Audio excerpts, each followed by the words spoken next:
How's that for a slice of fried gold? You think this is a fucking costume? This is a way of life. I'll be back. Just a flesh wound. I'm not gonna hurt you. I'm just gonna bash your brains. Take your sticking paws off me, you damn dirty ape! I'm sorry, Dave. I'm afraid I can't do that. It's alive! It's alive! It's alive! I guess everyone's entitled to one good scare, huh? Well, hello, and welcome to Cinema Shock. It's the podcast exploring the stories behind your favorite cult and genre films. We do all the research so that you don't have to. This is the last podcast series you'll ever need about David Lynch, and I'm one of your hosts, Gary Horne. And I'm your other host, Justin Bishop. And I'm writer-comedian Mr. Todd A. Davis. Thank you so much for joining us for episode 2 of our series titled David Lynch, Absurd Encounters. Oh, you said that so sensually, Todd. Thank you. Yeah, no problem. Gary's bringing the energy. Yeah, sex sells, and now that we're on Fourth Wall, I got to put more of me out there. So here we go. Not literally. Here we go. Here we go, fellas. Oh, wow. He's doing it. Yeah.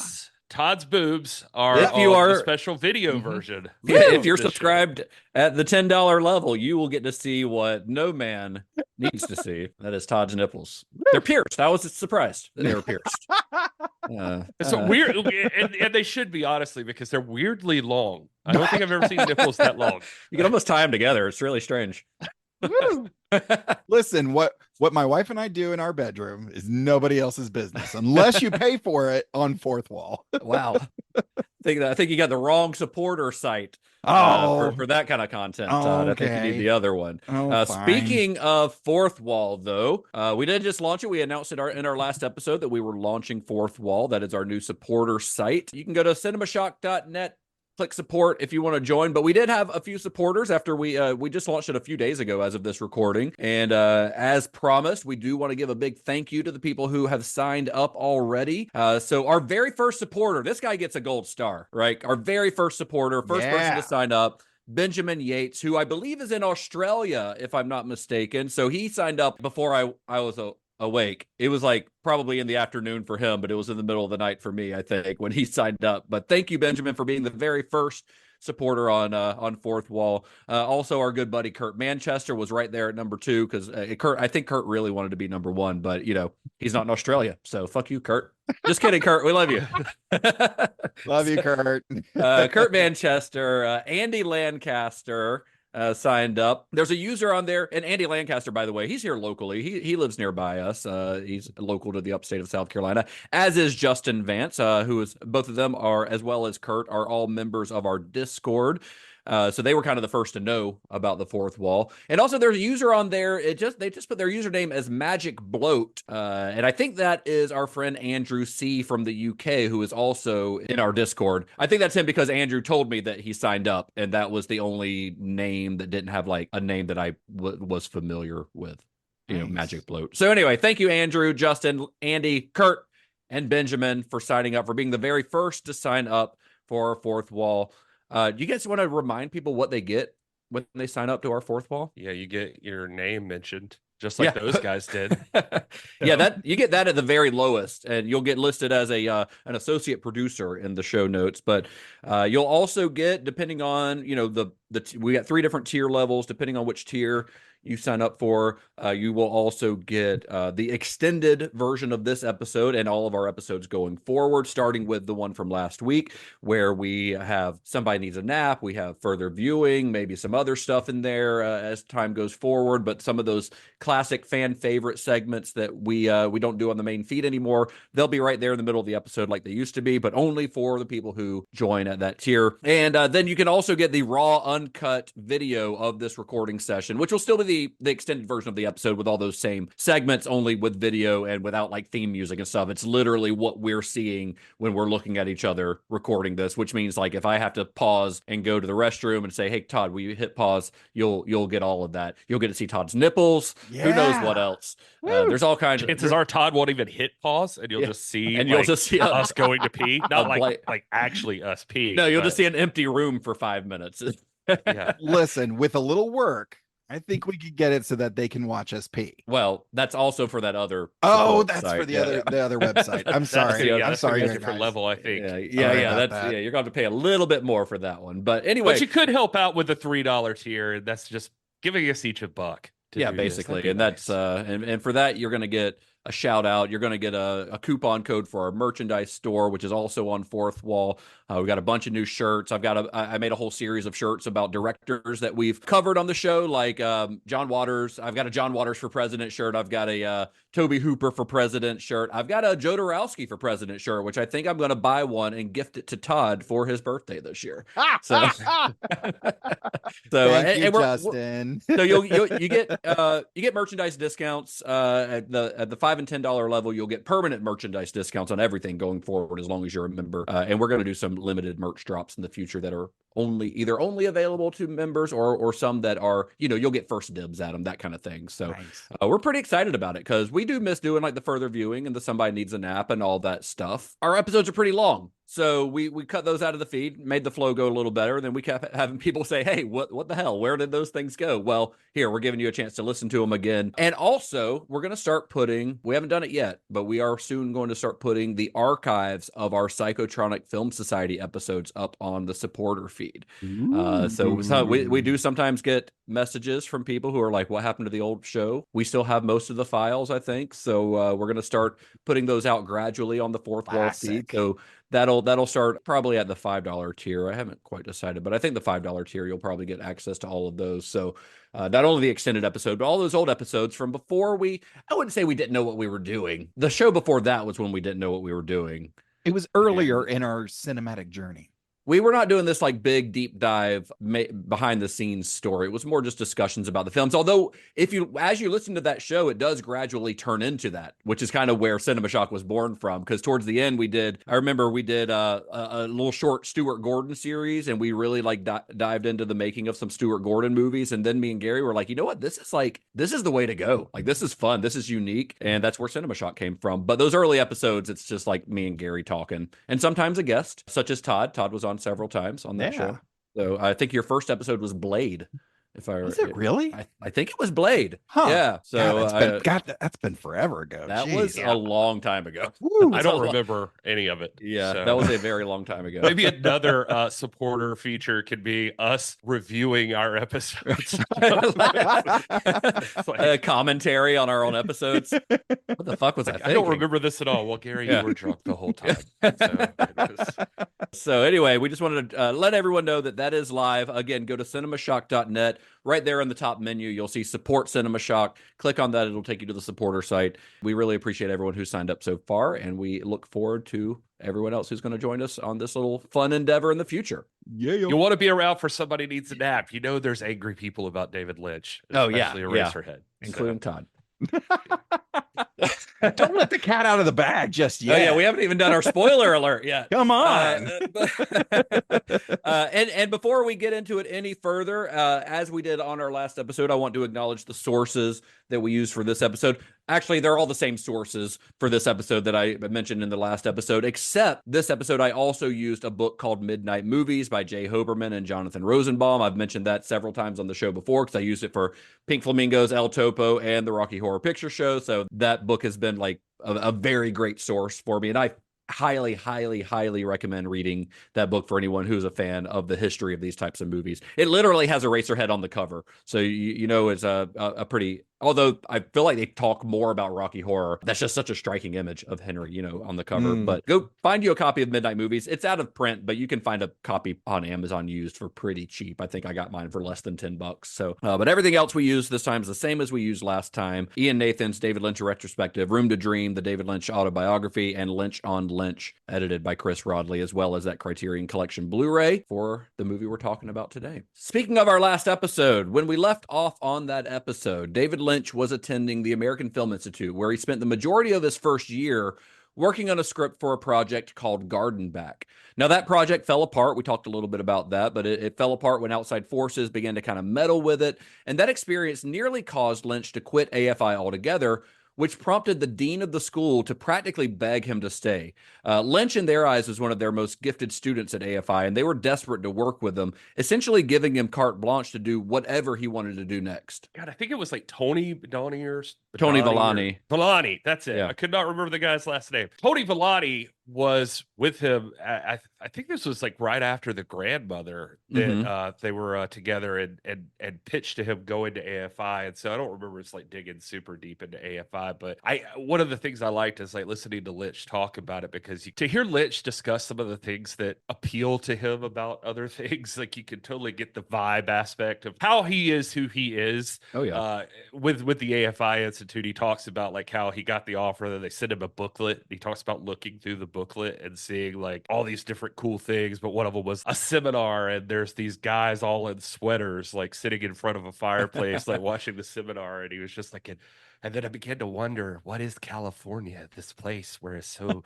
warm, but then there could also be weather where you're in sweaters in front of a cackling fireplace. And it's just, I don't know, just to hear him talk about it, it's just interesting. But that whole time was really cool, because he does discuss too about meeting guys like Al Splett and Herb Caldwell, Al Splett doing sound design. But I say all that because that he talks about how those guys also were going to go to the AFI Institute. Al ended up, I think, becoming like the head of the sound department. Head of sound department, yes. And then there's like cool stories about just him talking about California, just seeing it for the first time. But the guy there that I think was coolest, I just wanted to make sure we mentioned here too, was this Frank Danielle guy, who was basically the dean of the AFI school. David Lynch says he's like the best film teacher ever. He had like film analysis with him. Credits Frank Danielle and another person, Gil Dennis, for being so supportive and during Garden Back and helping with notes and script meetings they were doing. And he kind of tells it in one of the things on the Criterion, that it was just kind of like he got frustrated because he had ideas for it, but everything they tried to do in between those ideas to flesh it out into a picture, it was just kind of forced. And yeah, it was stuff that he wasn't interested in, like dialogue, and like they were trying to turn it into an hour and 20-hour and 30-minute movie. Like feature length, because they had this opportunity from Fox and they needed more conventional stuff to flesh it out. And all of the conventional stuff that fleshed it out was stuff that like he just didn't give a fuck about. Like he wanted his pure vision in there, and they kind of watered it down. It feels like not like nefariously. They were just trying to turn it into like a regular screenplay, but that's not what he was interested in doing. It was like a combination of that, and then I think he mentions too, in the second year of school, like they ended up putting him back in some of the first year classes, and he viewed that as like, oh, so I'm failing at film school or something. And so he was pissed off with that, and he basically just went and quit with Frank Danielle, and also told Al Splett. Al quit too. They like stormed into his office, I think, and we're like, we're out of here. He was pissed off. He was a bit of a hothead back in the day before he discovered meditation, I think. To be fair, I mean, this is a good point, is that why Frank Danielle is important is that maybe he was an okay enough guy that apparently Frank Danielle like started calling his house and stuff. Like him and Al had gone to get coffee, of course, that when he finally got to Peggy, his wife, like she was like, he's been calling you this whole time. Like, what's going on? Like, yeah. So he finally talks to Frank Danielle, and Frank says, if you're upset, something's wrong. Like, what can we do to fix it? And that's where Lynch basically says, I got this other project I want to do. And then Frank says, okay, well, we'll do that then. Yeah. So without that, I mean, who knows? Who knows what would have happened? Who knows what would have happened if he had made Garden Back? I mean, who knows how it would have turned out? But so what kind of happened is, before that first and second year, at AFI during the summer, this new idea for Lynch kind of began to grow in his mind. And like most of Lynch's idea, it was the result of a daydream that he just allowed to take life. And I say daydream because David Lynch has said that like he doesn't really remember his dreams very much, which was very surprising for me because all of his stuff is so dreamlike or nightmare-like, depending on the movie. But he daydreams a lot, and he remembers those daydreams, and he like allows his mind to kind of follow them instead of just like cutting them off and doing whatever he's doing. He allows himself to kind of follow that daydream. So that's kind of what happened here. And in this daydream, he saw a man's head being taken to a pencil factory by a small boy. You know, just normal stuff that everyone daydreams about, right? Oh, yeah. But it was from this kind of simple, bizarre image that the idea for his next film would evolve. That film would prove to be a true labor of love, one that Lynch would work on for the next several years, and one that, when all is said and done, would end up being the foundation that his entire career was built on. And that film was, of course, Eraserhead.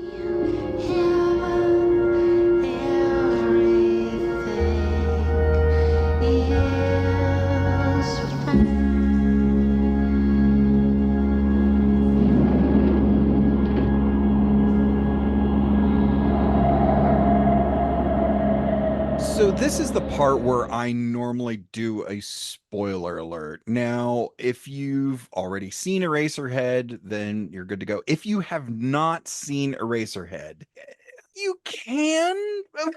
I don't know that there's anything in this film that could be spoiled. I think it would be wise to maybe jot down some thoughts before listening to us, and then that way you've got something when you inevitably go to see your therapist and talk about this film.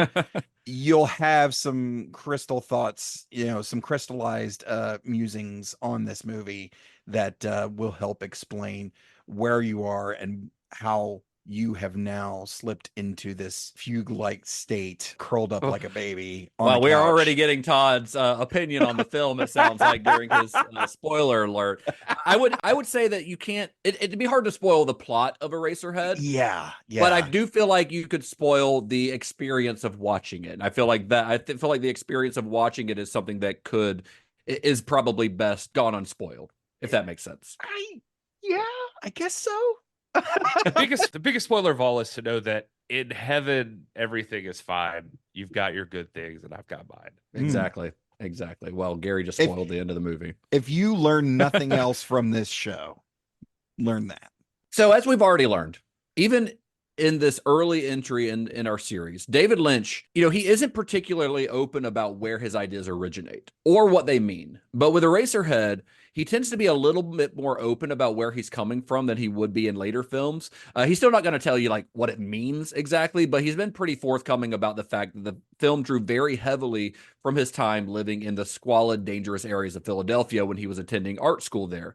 And one can immediately see the city's influence in the industrial, concrete, and smoke-filled areas where Eraserhead takes place. Yeah, and he tells different stories or different parts of stories in different places. So you kind of got to get used to that. But he mostly says he doesn't remember exactly writing the script either, or technically where it all came from. Usually he says he can remember like the big idea or when it first like bobbles to the surface. But with Eraserhead, he claims he does not have that. And that's why you don't do drugs, I think.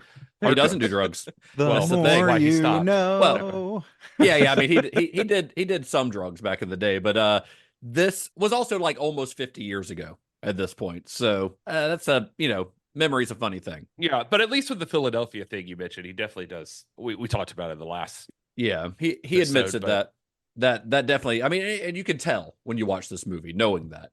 He's also gone on record as having been influenced by Franz Kafka's 1915 novella, The Metamorphosis. I think he actually wrote a script at one point based on The Metamorphosis. And also Nicola Gogol's 1836 short story, The Nose.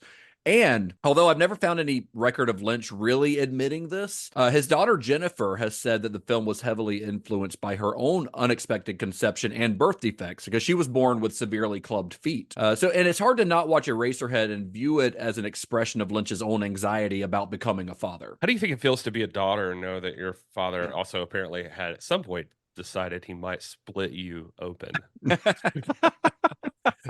Jennifer seems to take it in stride. I mean, she's become a filmmaker herself, and her movies are odd as well.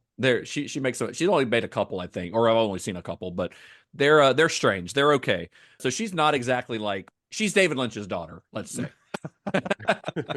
So the script for Eraserhead, as it were, was pretty simple. With minimal stage direction and very sparse dialogue, it instead focused mostly on evocative descriptions of the action, which should tell you how much Lynch values mood over all else. Now, the first half of the script is pretty much what we see in the final film, but the second half differs pretty significantly. See, in the original script, Henry, who's our main character, is devoured by this monstrous baby. If you remember the end of the movie, the baby gets, it's like giant. It's like a giant baby head. But in the final film, a new character is introduced in the third act who transforms the end of the story. Now, we'll talk a little bit more about this in a bit, but this change likely grew from two things. One is Lynch's own spiritual awakening that he experienced while making the film, which we'll discuss. And two, his willingness to be open to ideas and inspiration and his ability to let those ideas evolve into something tangible. Like, he gets an idea and he doesn't just let it go away. He like examines it. What does this mean? What can I do with this? So when Lynch brought the 21-page Eraserhead script to the heads of AFI, they were really enthusiastic to go ahead with it, but they had a couple of caveats. The first of which was that this was not to be a feature film, because a year before, AFI had dipped its toes into feature film production and given a substantial amount of money to a student named Stanton K to make a film called In Pursuit of Treasure. K's film was never finished, and it was deemed a complete failure, so AFI was, understandably hesitant to fund another feature-length film, instead focusing on short film subjects. Now, this didn't seem to be a problem since Lynch's script was so short, especially if you go by the general rule, we've mentioned it here before, of 1 page of script equaling 1 minute of screen time, roughly. He warned them, though. He's like, I think that might be a little bit longer than 21 minutes. And it was kind of generally assumed by everyone that it would be closer to like the 40, 45-minute range, which AFI seemed to be fine with. Yeah, that was kind of the discussion with Frank as well, was just like when Lynch said he wanted to do this, he said, Frank's like, okay, cool. Well, we'll do this short film you've got. It's going to be like a 21-minute film. And he said, then he even told him, like, I feel like it's going to be a little longer than that. And he's like, okay. Being kind of coy about it. Yeah. He's like, it'll be 40, fine. And I would say that, like, based on some of the stuff he said, AFI wasn't like super happy with it at first. They didn't like it very much. And like Frank Danielle, this is another thing I wanted to mention about him, is he had to pitch it pretty hard to them. In fact, later at his funeral, Frank's funeral, Lynch says that his son talked to him about how David Lynch said he didn't even know this, but Frank had gone to them and thought it was important that they make it. They told him, this is not the kind of movie we make. Yeah. And he said, well, it should be the kind of movie that we're making. Frank didn't like the movie himself, but he thought it was important that Lynch got to make the movie. Right, exactly. And so he resigned from AFI, thinking, I think, that they would not accept the resignation, and they did accept the resignation. Wow. And he was on their board. Anyway, but basically he quit over this whole thing, and somehow in that process, they finally gave in and went ahead, decided to approve it. Weird question. Doesn't the Academy currently consider somewhere between 40 and 45 minutes? Don't they consider that to be feature length? I don't know what the time stamp is on what's considered feature length and what's not. But this wasn't the Academy. This was the American Film Institute. So that's still, I would say 45 minutes is still not considered feature length. I think a movie needs to be over an hour probably to be feature length. We'd have to look it up to see what the Academy considers that, but I would think in the 60-minute range. So stay tuned to the end of the episode where I'll have the answer for you. Well, it's weird too. I just bring up that stuff because obviously David Lynch seems like a pretty nice guy and everything. He's got that riz, as we say. Yeah. Anyway, I guess this is just a good first moment to just really point out just how many times that Lynch is getting, what am I trying to say here? I guess lucky. Yeah, stars align, and that people get so dedicated to this motherfucker. Like, just like really Bushnell before, who takes up for him, and then now you got this Frank Danielle guy who's like giving up his fucking job to make sure David Lynch gets to make Eraserhead. That's so weird. Yeah, it's wild. People are very. He could have had a cult. I don't know.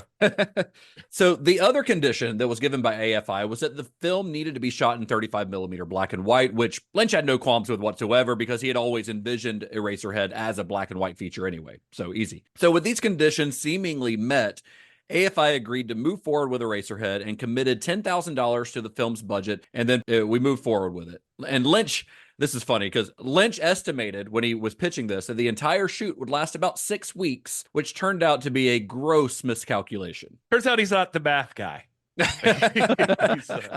We'll just say he was being optimistic there. So filming would primarily take place at the American Film Institute itself, which was located on the grounds of a historic home called the Greystone Mansion. Built in 1928, this house is often referred to as Doheny Mansion because it was built as a gift from oil tycoon Edward Doheny to his son Ned. Now, Greystone, I had to look into this. Greystone has a bit of a sordid history on its own, and I could not help once I found out about it, I could not help but take a small detour into its story. Because you see, about 4 months after Ned Doheny, his wife, and their 5 children moved into Greystone, Ned died in a guest bedroom in a murder-suicide with his secretary, which led to many stories over the years about the mansion being haunted. Ooh.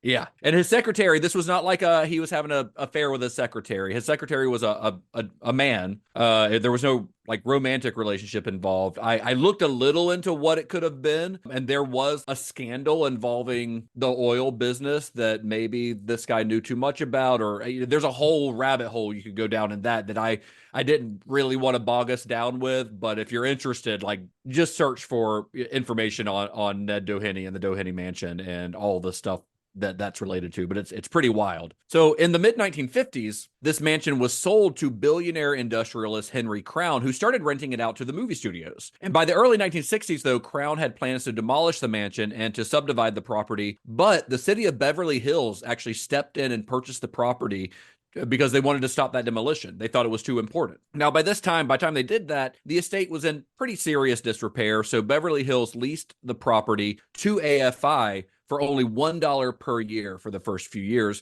hoping that the Institute would pay for its repair and upkeep. Now, over the years, this is another rabbit hole I went down. This estate, it's still used to this day as a filming location. It's been used as a filming location for a ton of stuff over the years, TV shows, film projects. So here's just a very small sampling of the movies that were filmed there. Austin Powers and Goldmember. Got to start with the classics. Nice. Batman and Robin. Yeah. Speaking of classics, Ghostbusters 2, Phantom of the Paradise, Rush Hour, Sam Raimi's Spider-Man trilogy, Star Trek Into Darkness. Yeah. The Big Lebowski. It's the house where the Big Lebowski himself lives in the Big Lebowski. Wow. The bowling alley at the end of There'll Be Blood. That's the Greystone Mansion. Gary, you'll appreciate this one. Chilton Academy in Gilmore Girls. That's the Greystone Mansion. Bryan Singer's X-Men. It's used in The Muppets, The Social Network. Like I could go on and on and on because there's, like I said, there's like hundreds of movies that have been filmed there. But I think y'all get the idea, right? Yeah, that's awesome. And yeah, it's a city park now, or maybe a state park. I think it's a city park, and you can visit it. Like you can go visit it. It's open most days of the week, and they not the inside, just the grounds. You can't go in the mansion. They only open the mansion itself on like Saturdays and Sundays, once or twice a month, I think. But they do hold movie screenings there. They hold movie I looked into all this because I'm going to California in the fall, and I'm like, I could maybe visit this place, right? Yeah. They do movie screenings there. It's just called like Movies in the Mansion, where you can watch movies there that were filmed there. I think they do it once a month or something. It's like the third Tuesday or the second Tuesday of the month or something like that. July happened to be National Treasure 2. Another classic. Yeah. So, missed that one, but who knows what will be playing when I actually don't think I'm going to be there on the day the movie's playing, but still, if you're in Los Angeles or the Beverly Hills area, go see a movie there. Maybe they'll show. How cool would it be to see a Eraserhead there? That would be rad. That would be so cool. Anyway, I digress. A lot of those movies I just mentioned, they were, of course, filmed well after Eraserhead and after the mansion and the grounds were reinvigorated and improved. The grounds themselves are pretty massive. It's a little over 18 acres of land, so it's a lot. It's not just a mansion and like a yard. It is a manor. Wow. And the mansion, it's only one of the buildings on the property, and the one that was kind of primarily used by the Institute. It was like the main room. And I think most of those movies probably primarily use that main mansion. But nestled on the outskirts of the grounds were abandoned buildings that had once been used for servants' quarters, garages, there were stables and a hayloft and even a greenhouse. And it was in this cluster of abandoned buildings that Lynch would set up shop, essentially creating a makeshift studio backlot that he would occupy for the next 4 years. Now, another advantage of setting up shop in these buildings on the AFI property, but far from its main center, was that it gave Lynch a lot of privacy. The school gave Lynch access to its equipment and then just sort of like left him alone. He was able to make his movie with nobody looking over his shoulder, nobody telling him what to do, nobody checking up on him. That allowed him to fully immerse himself in the world of Eraserhead. It was like his own personal sound stage out there. Just, I guess they kind of just forgot you were there because nobody ever went to like all these places. So nobody messed with you. Yeah, he just kind of was. It was like he had his own personal backlot, like he's fucking, Robert Rodriguez at Troublemaker Studios in Austin, just doing everything himself. Nobody to tell me what to do. Or, just really an inspiration for all the guerrilla porn films that you see these days. Yeah. I'm sure they're all very influenced by the work of David Lynch. Right. What could have been the old David Lynch pornos? Man, it gives the term Eraserhead a whole new name when you start thinking of the porn parodies. Hawk Tua. Wow, that's gonna age well. that joke will age. By the time this episode comes out, that'll be outdated. Yeah, I was gonna say by the time this episode ends. Yeah. Anyway, before he could get shooting, he needed to assemble a cast and crew. Naturally, the first people that Lynch looked to were friends and colleagues that he had worked with before. He asked Alan Splett and Jack Fisk to help out, and he recruited his friend Herb Cardwell to be the film's director of photography. Lynch and Cardwell had first met at a lab called Calvin de Friends, where the sound for the alphabet had been mixed. It was out when he was making the alphabet. I think Cardwell just worked there and they became friends and they hit it off, and he would ask him questions, get, feedback from him and things like that. And as Gary mentioned, Cardwell had come out to AFI as well. And so naturally, this guy I know who knows about shooting movies should be the guy who shoots this movie. Now, it was through Jack Fisk that Lynch was introduced to a lady named Doreen Small, who would officially be given the title of production manager, although she did kind of moonlight as the film's script supervisor as well, helping keep up with continuity, which is no small task considering the length of Eraserhead's shoot. Like, keeping up with continuity when you're only shooting when you can over the course of 4 or 5 years is difficult. Now, also just the fact that it's a David Lynch movie. It's like Star Wars and the David Lynch movies. Doreen Small also introduced Lynch to a young actress named Charlotte Stewart. Stewart she was kind of almost like a veteran actor. She'd been working for a while. She'd been working since the early 60s by this point, so like a decade, but only really in television. But Eraserhead, in which she portrayed Henry's wife, Mary, would mark her feature film debut. She was almost like too famous for this movie. I guess she had the look, like she was doing like Little House during this time. And Little House on the Prairie? Oh yeah, sorry. You're a real fan. You can just call it Little House. Right. Us Little Housers, we just, we just refer to it as that. He said that she would come in and she would have like all this professional TV makeup on her face, and they'd have to like get all that off of her and be like, we got to frump you up a little bit. This doesn't work. Well, not long after casting Stewart, Lynch was introduced to two actors by the name of Jack Nance and Catherine Coulson. Now, Jack Nance was born in Boston in 1943, although he grew up in Dallas, Texas. He discovered acting at North Texas State University, where he was studying journalism, but then bitten by the acting bug, he ended up dropping out of school to completely devote himself to acting, and soon traveled west to San Francisco to join the stage adaptation of Kafka's America. You got to be careful about those acting bugs out in Texas. They're huge. You could get an infection too. Yeah. Nance had some occasional TV spots, like very small, like background roles on TV shows like Hawaii Five-0 and stuff like that. He would have little roles, but the majority of his acting career at this time was on the stage. So it was suggested to Lynch by a mutual acquaintance that Nance might be perfect for the role of Henry in Eraserhead. And after meeting with the actor, Lynch quickly agreed and cast him in the role. That acquaintance was David Lindemann from AFI, and basically told Lynch, like when he described the character of Henry, he said, I've got two people in mind. I still don't know who the second person was because the first person he saw was Nance. And I guess it was love at first sight. And you're going to see that a lot here, but Nance, I think in particular, was kind of, David Lynch says that now, even all these years later, that meeting hundreds and maybe thousands of actors, that he still doesn't think he's ever met anybody that would have been more right than Jack Nance for Henry. And it just seems like Jack Nance just seemed to be up for anything, which I guess you would have had to be. Yeah, I mean, Jack Nance is kind of a weird dude anyway, so it makes sense that him and Lynch would kind of vibe. Yeah, I saw stuff with Jack Nance talking about where people were just always asking him, like, what's it about? What's it all about? Blah, blah, blah. And he's just kind of I don't care. Like, he was just kind of, he's like, you guys are taking this way too seriously. I just did my job. Yeah. Now, Catherine Coulson, she was actually Jack Nance's wife at the time. They'd met in the world of the theater. They'd married a couple years earlier in 1968. Now, Coulson doesn't actually appear on screen in Eraserhead, although she would go on to be a lifelong collaborator with Lynch, most memorably as the Log Lady on Twin Peaks. Now, there was a scene planned that would have featured her as a nurse at the hospital where the baby is picked up, but they ended up never shooting it. But regardless, behind the scenes on Eraserhead, Coulson proved to be a pivotal member of the crew, working a variety of jobs, first as a camera assistant, then working her way into set decoration and kind of pretty much anything else that was required. In the final film, she's credited as the assistant to the director, which makes her the Dwight Schrute, I guess, of Eraserhead.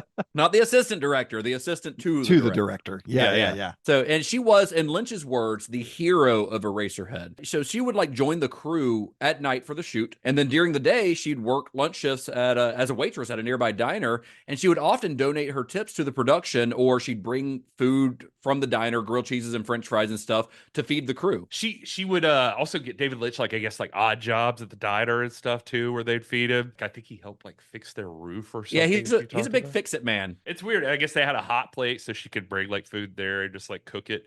So she was she was the catering as well, catering and the chef, exactly, on-set chef. Yeah. She did it all. But yeah, there's a thing on the Criteria where he talks to her over a phone interview kind of thing. And they talk a little bit about it's great. That Eraserhead Stories documentary. Yeah, and she says, I guess this is going back to Weirdo Lynch, but she talks about how they all had to even get used to David Lynch kind of ate the same thing every day all the time, so it was always grilled cheese and French fries, or I think she said egg salad for a while. Yeah, he does that. I found a really good interview or clip from an interview with him and Charlie Rose where he talks about that. His whole thing is kind of like the Einstein thing, where Einstein would wear the same thing every day so he didn't have to think about it, so he could use his focus on things that he felt were more important. To Lynch, being a creature of habit like that is kind of the same thing, where he's I don't have to think about what I'm going to eat. I know what I'm going to eat because I eat the same thing every day, so I can just keep my mind open to my creativity and my ideas and things like that, and not have to worry about mundane things like, what am I going to eat for lunch today? I know because it's the same thing I ate yesterday. It's a really cool clip. I'll try to find it and maybe post it on our social media at some point during this series. They all ate that, except for, I think Al Split, they said just ate yogurt out of a just in the plastic containers, and that little Chobani Jack, that's crazy. He hated the way he sounded when he ate yogurt. And that was the only thing that ever seemed to bother Jack Nance, was how Al ate yogurt. That's funny. I should also mention Catherine Coulson Todd does have some Star Trek cred, and you somehow dropped the ball. I did. Maybe your only chance to talk about Star Trek. Probably not, though, because once we get into Dune and Blue Velvet, I bet there might be some other references. Yeah. And we could have had a whole Trek It with Todd segment on our supporter feed. That's true. That's true. About Catherine Coulson. My plan is, now that I've had a few minutes to think it over, I actually have the book from the director of Wrath of Khan. The one she worked on. Yeah, the one she worked on. So what I want to try to do is comb through that to get a little more insight, because I did read through the article you sent me, and it seemed very surface level. So I'm going to do my own research on that and see if I can have something, because Wrath of Khan was, of course, 10 years after this. Or maybe not 10 years, but anyway, it's after this, so hopefully in the not too distant future I'll be able to put together at least a little special Trekkin segment for Catherine Coulson. Yeah. So she was, I think, an assistant, a camera assistant or something on. She was on Wrath of Khan. Yeah, she was behind the scenes, not as an actress. Yeah, exactly. She was, in terms of the camera crew, I think she was one of 14, 15 people. It's a big Paramount feature, so it's a large crew. But yeah, She was instrumental in the camera operation on Wrath of Khan. Yeah, pretty cool. Pretty cool little bit of trivia there. So a lot of the film's other kind of smaller roles were filled with actors who Coulson knew, including Judith Roberts as a lady who's credited as Beautiful Girl Across the Hall, Alan Joseph as Mr. X, who is Mary's father, and Jean Bates as Mrs. X. And all of them were kind of part of the same theater company. So they all worked together. That's it. They were all kind of connected. Almost every actor who was cast in the film was the first and only person that Lynch met with for the role. They were just all perfect for it, according to him. And he didn't do like read-throughs. He just like met them, I think. I don't even think he had them audition. I think he just kind of met them, right? Yeah, he just kind of rolled with it. That was like whatever felt right. He said it was like fate just dropped them off. He said the only one he ever doubted was Jean Bates. He said because she was too beautiful. Yeah. He said he told her that you're way too beautiful for this part. And so she kept promising, like, oh, work really hard. And I guess ugly herself up. Well, he ended up making like a fake Lynch ended up making a fake what do you call it? Lazy eye prosthetic. Oh yeah. Gave her like a zit and a zit with or like a mole with like hair coming out of it. Yeah. So he did kind of ugly her up a little bit. You can't see the zit that well in the movie. You could definitely see, or the mole or whatever. You can if you're looking for it, but the lazy eye you can definitely see. And he also makes her up to look kind of frumpy too, you know. Yeah. And I think Judith Roberts, who played the Beautiful Girl Across the Hall, I think this was her first movie, but she was like married to one of the guys from Bonanza. I can't remember which one, but so she kind of had a foot in the door of Hollywood, but this was the first movie that she was ever in. How did that conversation go that, like, you know, she gets to be Beautiful Girl Across the Hall? He tells Jean Bates, like, oh, you're too beautiful for Mrs. X. And she's like, well, maybe I'll be like Beautiful Girl Across the Hall. He's like, let's not get out of Let's not get crazy. Come on. So you're too beautiful for this. For that role. So in our last episode, we talked about how as a teenager, Lynch was kind of a natural leader, despite his eccentricities, of which there are plenty. Wait, what? He was always popular, always well-liked. There was just something about him. And this kind of goes back to what you were saying with Frank Danielle, Gary, and offering to basically quit his job to help Lynch. But there was just something about David Lynch that just drew people into his orbit. Just with her, like I was just talking about, it's like, why does this girl want to do this role so bad? Yeah, exactly. What is it? Why? Because she wasn't getting paid anything hardly, you know, so why? And I think this quality is evident here in Eraserhead, since most of the cast and crew were willing to stick with Lynch throughout a shoot that, you know, unbeknownst to them when they joined, would stretch on for years. The one exception, though, was Herb Cardwell, Lynch's cinematographer, who would work on the film for about 9 months and kind of help to establish the film's visual style, but would ultimately leave the project because he just couldn't afford, financially could not afford to be a part of it anymore, because everyone on the film, cast and crew, you know, Lynch wanted to pay them something, but they didn't have a lot of money. So they were paid $25 a week. And as the shoot stretched on and things got tight and money got tight, the pay would sometimes drop to a mere $12.50 a week, which is, you know, even in 1972, 73, whenever they were starting this out, not exactly a living wage, $12.50 a week. I wanted to say for Herb Caldwell, the thing for him, though, David Lynch does give him a lot of props for the lighting and the way some of those sets looked. I actually wrote this down because I wanted to remember. He basically talks about how painstaking it was and how beautiful and exact everything Herb did on that set. Going back, I mean, he definitely said in one section of the stuff I was looking at that Philadelphia was the huge inspiration for how this all looked and that Herb had nailed it. And he says, quote, "A thing is indicated for what you see. Something about the light and the molding, the proportions. A thing is indicated. The mood outside. It sort of seemed like to me there were factories, industrial buildings, neighborhoods, dark and forlorn, tucked in. Sort of, you can't get there from here. They're lost in another kind of place. That's what Philadelphia felt like to me. That was the world of Eraserhead, where you could be in a room and you could feel the exterior. That's the way I felt in Philadelphia. I saw one sunny day, and that's about it." But he was talking about how Herb nailed that. Yeah, I mean, and the lighting in this really is incredible, I think, because like I remember I was rewatching this a couple days ago. There are like some moments where the lighting in Henry's apartment, you know, everything's dark, it's nighttime, he's going to bed or whatever, but there will be a pool of light that's lighting up like that little chest that opens on the wall, you know, and then a pool of light illuminating the the pile of dirt with the stick sticking out of it that's on his like side table. Like it's very specific, where everything else is like pitch black, but you get a little pool of light on Henry, pool of light on these things that are somehow significant. Like the way that he lights those rooms, it really is beautiful, I think. Talking about that, I just because you mentioned the pile of dirt with the stick sticking out of it, it made me think of the grandmother.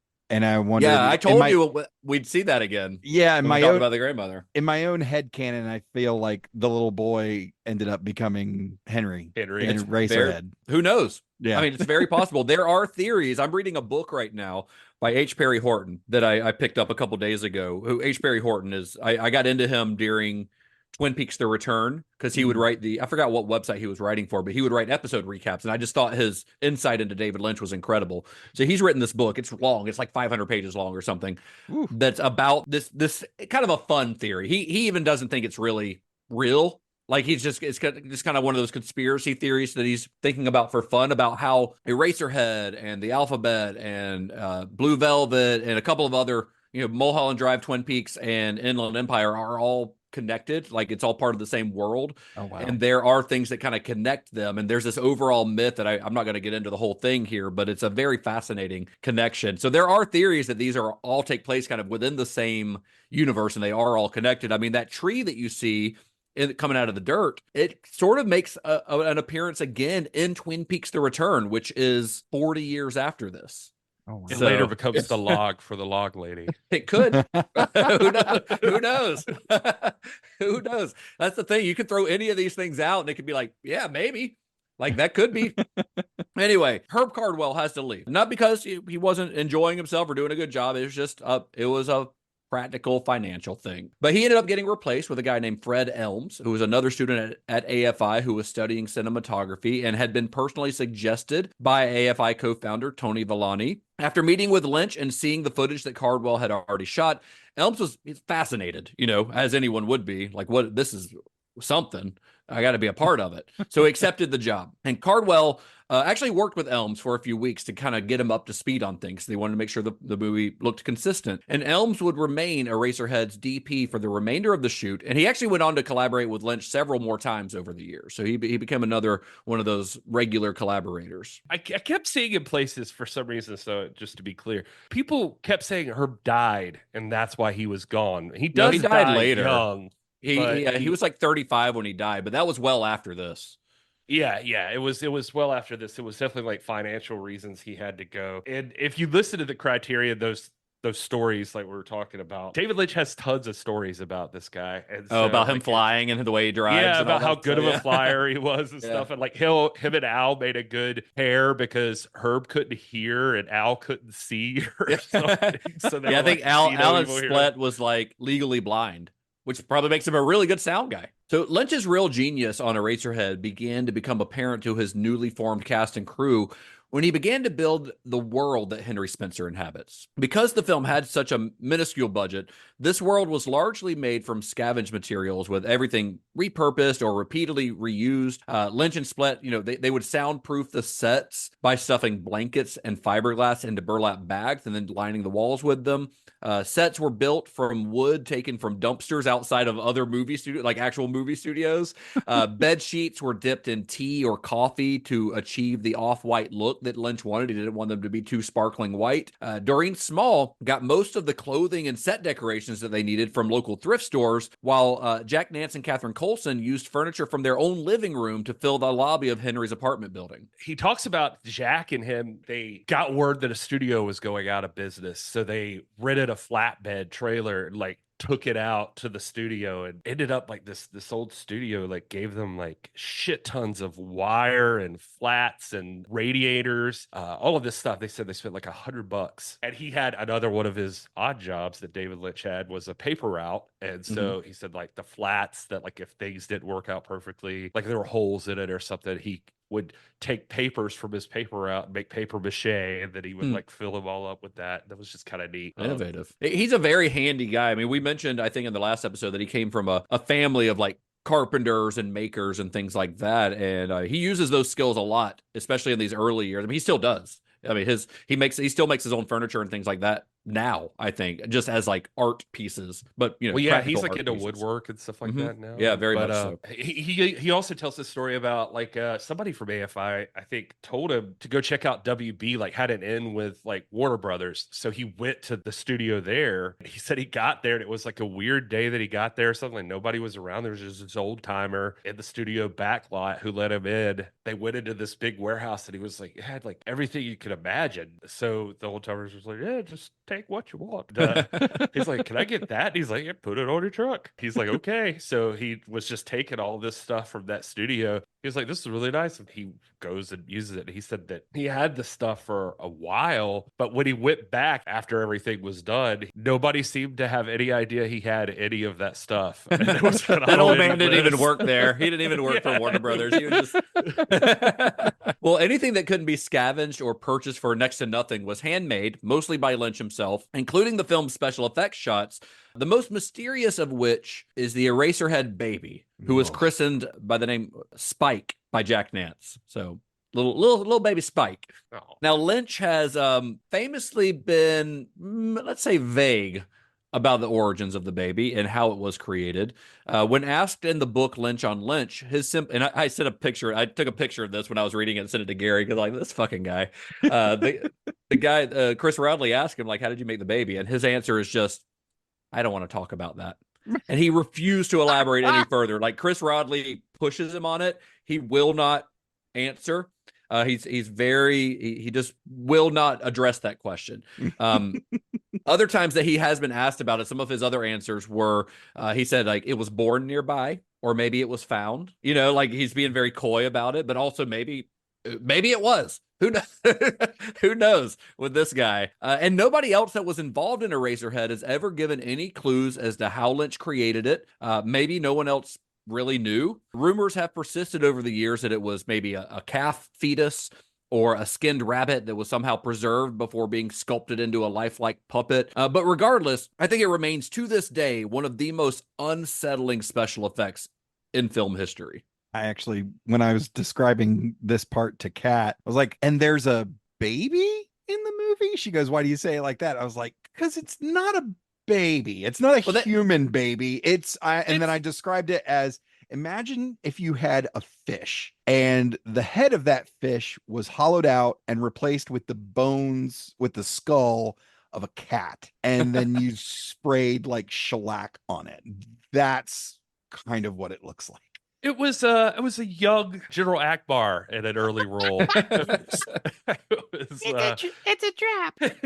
It's funny you say the cat because he also tells the story about, and this is early, like when he's prepping for this. So I totally buy that this is some sort of animal because he talks about that unrelated to anything, just randomly tells the story about, I called a vet and I asked for a dead cat. And he said, the vet's like, why do you want a dead cat? He's like, I'm studying. And he's like, basically like, it's amazing that the guy doesn't think I'm a psycho. I think he probably thinks I'm fishy for some reason. Like what? I wonder why. He's like, but I must have said something right because a little bit afterwards, he gets a call from that vet and the vet's like, okay, I got one. You can have it. So he says he goes there and the vet has a dead cat they had just had to put to sleep, gives it to David Lynch and is just like, okay, the only thing is this cat cannot be on film or at least recognizable on film. Mm-hmm. Fair enough. I can do that. And now he doesn't say this is the baby or anything like that ever in the story. He tells it like it's this other random story. Yeah. But basically talks about going back to the school and then he puts it in formaldehyde since he goes to have lunch. And then he goes back and then somehow rigor mortis had set in. So he describes the story of like trying to get this cat out of the thing of formaldehyde. It was like it turned to steel trying to get it out of a glass jar. Jeez. And he's like, but finally I got it. And then I had a workbench and then I like cut it open. And it's like, sounds like a psychopath now. But he's like, I cut it out. And he says, quote, I opened it up and it was unbelievable. Think Fellini's Roma. Brilliant colors. Perfect color. But the air hits it and the color leaves. Anyway, and then he moves on to and it just goes on to something else. Well, he had done stuff like this. Guys. That's so fucked up. Well, he's not killing the cats. He's just like he describes one story where this might have been even when he was still an art student, where he had a dead mouse that he didn't kill. He found a dead mouse and he used like a hair remover, like Nair or whatever the equivalent at the time was, on the dead mouse just because he wanted to see what it looked like. And we mentioned before in the last episode how he would use like bugs in some of his paintings, like he would embed them in. I don't remember when this happens, like in the course of his career. I think it's later, but I remember one story I heard years ago about David Lynch where, because he would use dead animals sometimes in some of his art, like preserved. And I remember there was this one story where he had lost a piece of luggage, like flying. The airport calls him and they're like, "We think we have your luggage here. Can you describe the contents?" He's like, "Well, there's a piece of wood and there's a mouse nailed to it and a bunch of ants glued on it." The way he described it, I'll have to find this interview because I heard this years ago, but he said they hung up the phone, didn't say anything. They hung up the phone, and a few minutes later he heard someone knock on his door and then heard the sound of tires squealing, and he opened his door and his suitcase was sitting there. How many times do you think David Lynch has been asked, "You're not going to fuck this thing, are you?" I mean, or the thought was there, even if the thought absolutely. was there. Yeah, just be real with me. You're not going to fuck this long thing, pause, and he's like, "No." No. So speaking of the baby from Eraserhead, because I do think it is whatever it is, it's an incredible special effect. Do you guys have any theories on how he made it? Like, what do you think? I think it is maybe a calf fetus or something along those lines. It looks too organic, like its eyes and the skin and its mouth, and like when they show those close-ups of its mouth, it looks far too organic to be something that was man-made on the budget that they're working with here. Right. The only part that's crazy with it is, 100%. I agree with you. I think that it has to be something real, and especially hearing more and more stories like the cat one, you're like, okay, he used something organic, like it's a legit animal, and then manipulated it somehow. But how he made it able to be manipulated, where the eyes and the mouth can move, like they move so fluidly. It's like, Jesus, what did he do though? The more that I think about David Lynch, the more I think that he might legit have some sort of like magical power where he can go into other dimensions, and like like he's like a receiver for these ideas from other dimensions. Like I don't mean that seriously because that's insane. But the more I read about him, I'm like, but I kind of do. I kind of do. Yeah. I don't believe in that stuff, but I also kind of do now. To be honest, because it is, yes, it looks very organic, but the movement is such that part of me wishes we had done our Jim Henson series before this, so we could like deep dive into like puppet making, and because it's clear, although it is very organic, it has the movements of a rudimentarily created it's puppet. Being puppeteered. It's being puppeteered clearly. Yes. So, but you really wonder how many animals Jim Henson killed before. Yeah, I mean Kermit. Kermit's entire race has been obliterated off the face of the earth. Hey, Jim, you're not going to fuck this thing, are you? No, you said the cat, and I thought that was interesting because I was trying to think of like what animal is this. I think cow or calf does make the most sense. Just like based on the shape of the nose. Yeah. But I totally believe he got something else from this vet or something. Yeah. So, well, continuing the discussion on the baby, what do you think it represents in the world of the film? Like, not about what it is behind the scenes, but in the world of the film, it's clearly not. I mean, even Mary says to her mother, they're not even sure it is a baby, so like, what is it? What is it in the world that Henry inhabits in this film? Like, what does it mean, do you think? I think it's, because we've already discussed, and you've already hit on it in this episode and last week, that this was kind of David Lynch's brain poured onto film, specifically his time, not only in Philadelphia, but him as a new father. And I feel like this is probably, because if you listen to enough people talk about becoming a dad, there's, comedians and other people who talk about just the moment, because at one moment you're not a father, and then the next minute you are a father. And there's this thing that kind of looks alien. And, we've already said about his daughter's birth defects and everything, but looking at this alien thing, maybe the idea just feels so alien that this is kind of how he was able to interpret that feeling visually of this. How you feel looking at this thing on film is how I felt looking at my daughter for the first time. It's kind of weird. Yeah. And I don't really know what to make of it, but I got to take care of it. And newborn babies are kind of ugly. They're kind of weird looking. Yeah. They're kind of weird looking. Yeah. So, yeah, I mean, I definitely think, I think the physicality of it definitely is like Henry is clearly not okay. Yeah. And it's kind of how he's envisioning this thing. Yeah. More so than what it probably even actually technically looks like. I mean, as much as you could say that for anything going on in this world. Maybe this whole thing is Henry's vision of the world, but it's... Yeah, I mean, I think it definitely can represent his feelings about fatherhood. I think you're hitting the nail on the head there for sure. I think it is a representation maybe of his anxiety about becoming a father, maybe his anxiety in general, because Henry is a very anxious person. It's clear throughout the film that he's very twitchy and very anxious about everything. But I think that might stem from the fact that he's not only become a father, but he's unexpectedly become a father. Like all of a sudden, like there's not even a gestation period. All of a sudden they're like, Mary had a baby.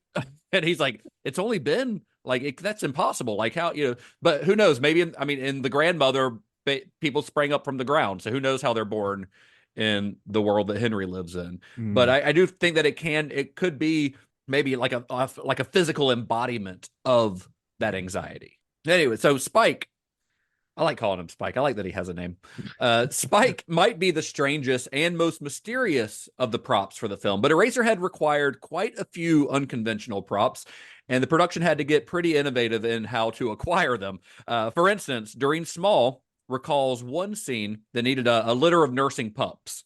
If you've seen the movie, you know the scene because you hear them before you see them. It's a very disturbing sound. You don't really know what it is. You just hear this like suckling sound. It's really gross. And then it cuts over to a dog nursing pups. So they couldn't do this. They couldn't do it like animatronics or something. They needed actual a mother dog and nursing pups.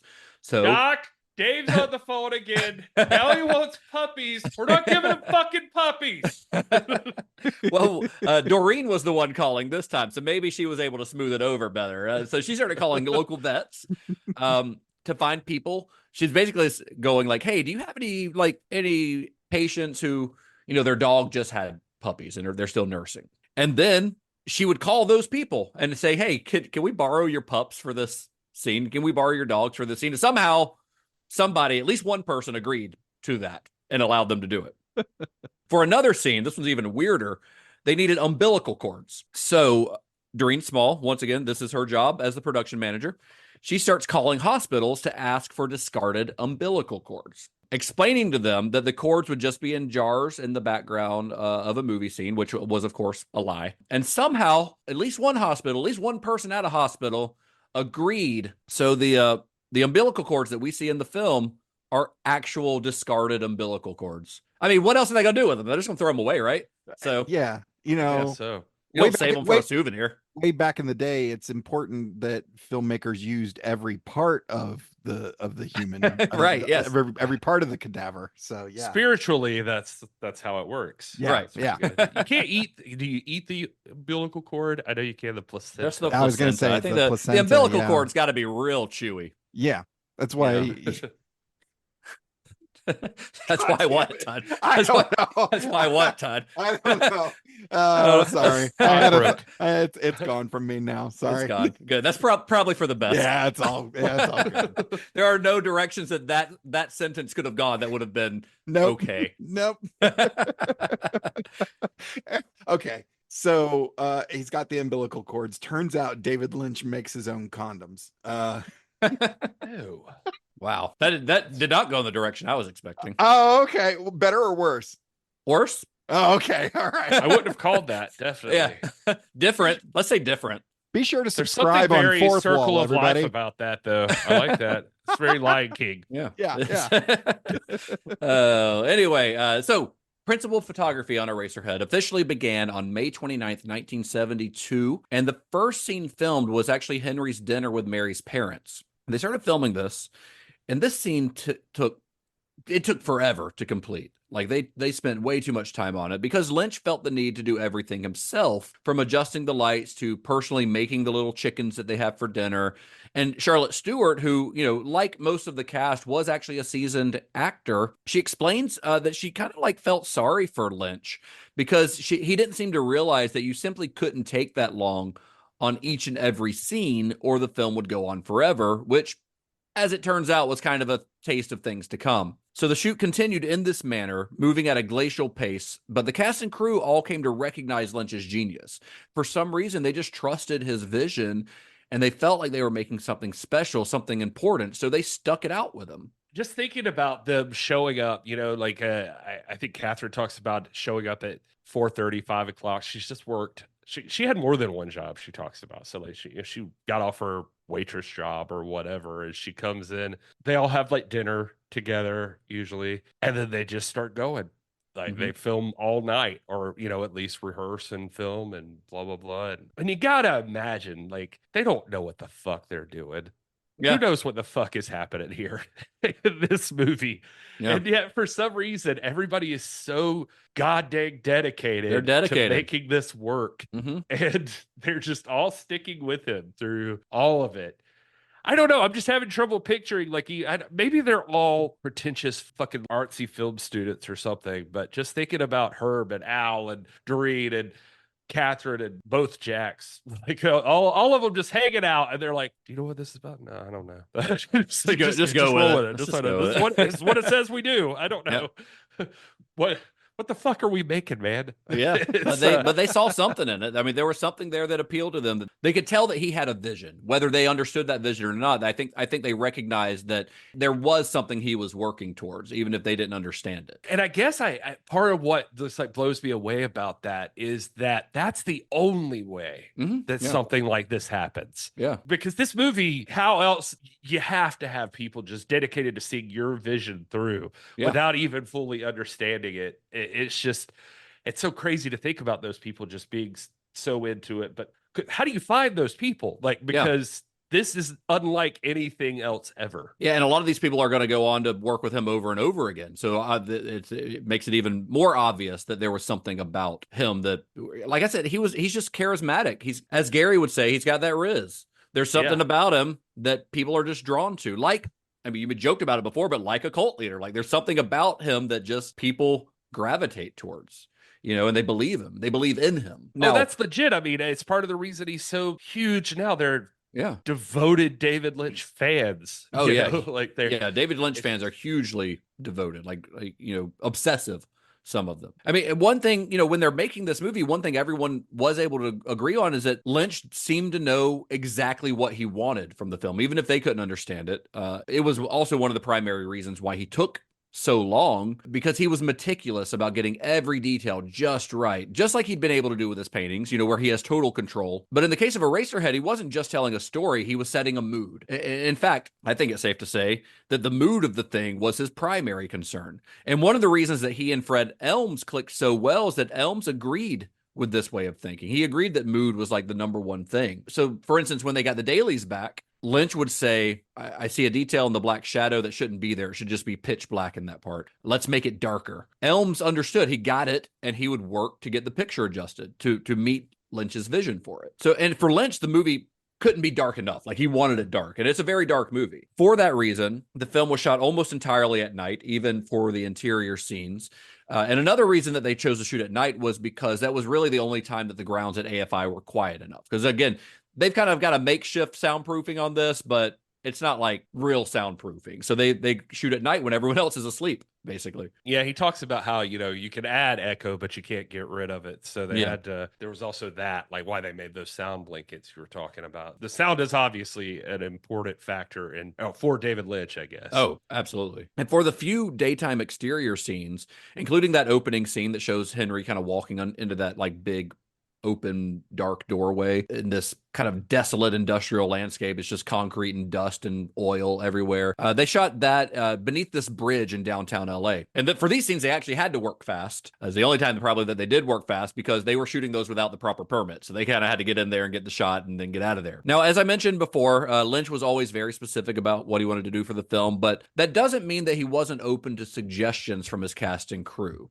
That's one thing that's really interesting about Lynch. Or he would even sometimes recognize happy little accidents and use them for inspiration. For example, when he cast Jack Nance in the role, he asked Jack Nance to cut his hair. So when they had met, Nance has this really curly, really thick hair, and it was sort of in an afro. But Lynch wanted it short on the sides, still long on top, but short on the sides. So Nance did that. And then on the first day of shooting, Charlotte Stewart, somehow she was given the task of styling Nance's hair that day, and she starts like frantically combing it backwards. And because he's got this curly, coarse hair, it caused it to stand just straight up. And everyone in the room, they're kind of having a laugh at it. They're cracking up, looking at Jack Nance with this ridiculous, like, tall haircut. And then Lynch walks in and he goes, well, that's it. That's the look. That's it. That's Henry. Henry had come to life in front of him almost by accident. This like signature hairstyle that has become like it's the cover of every DVD and Blu-ray. It's the image on every poster and every book written about Eraserhead.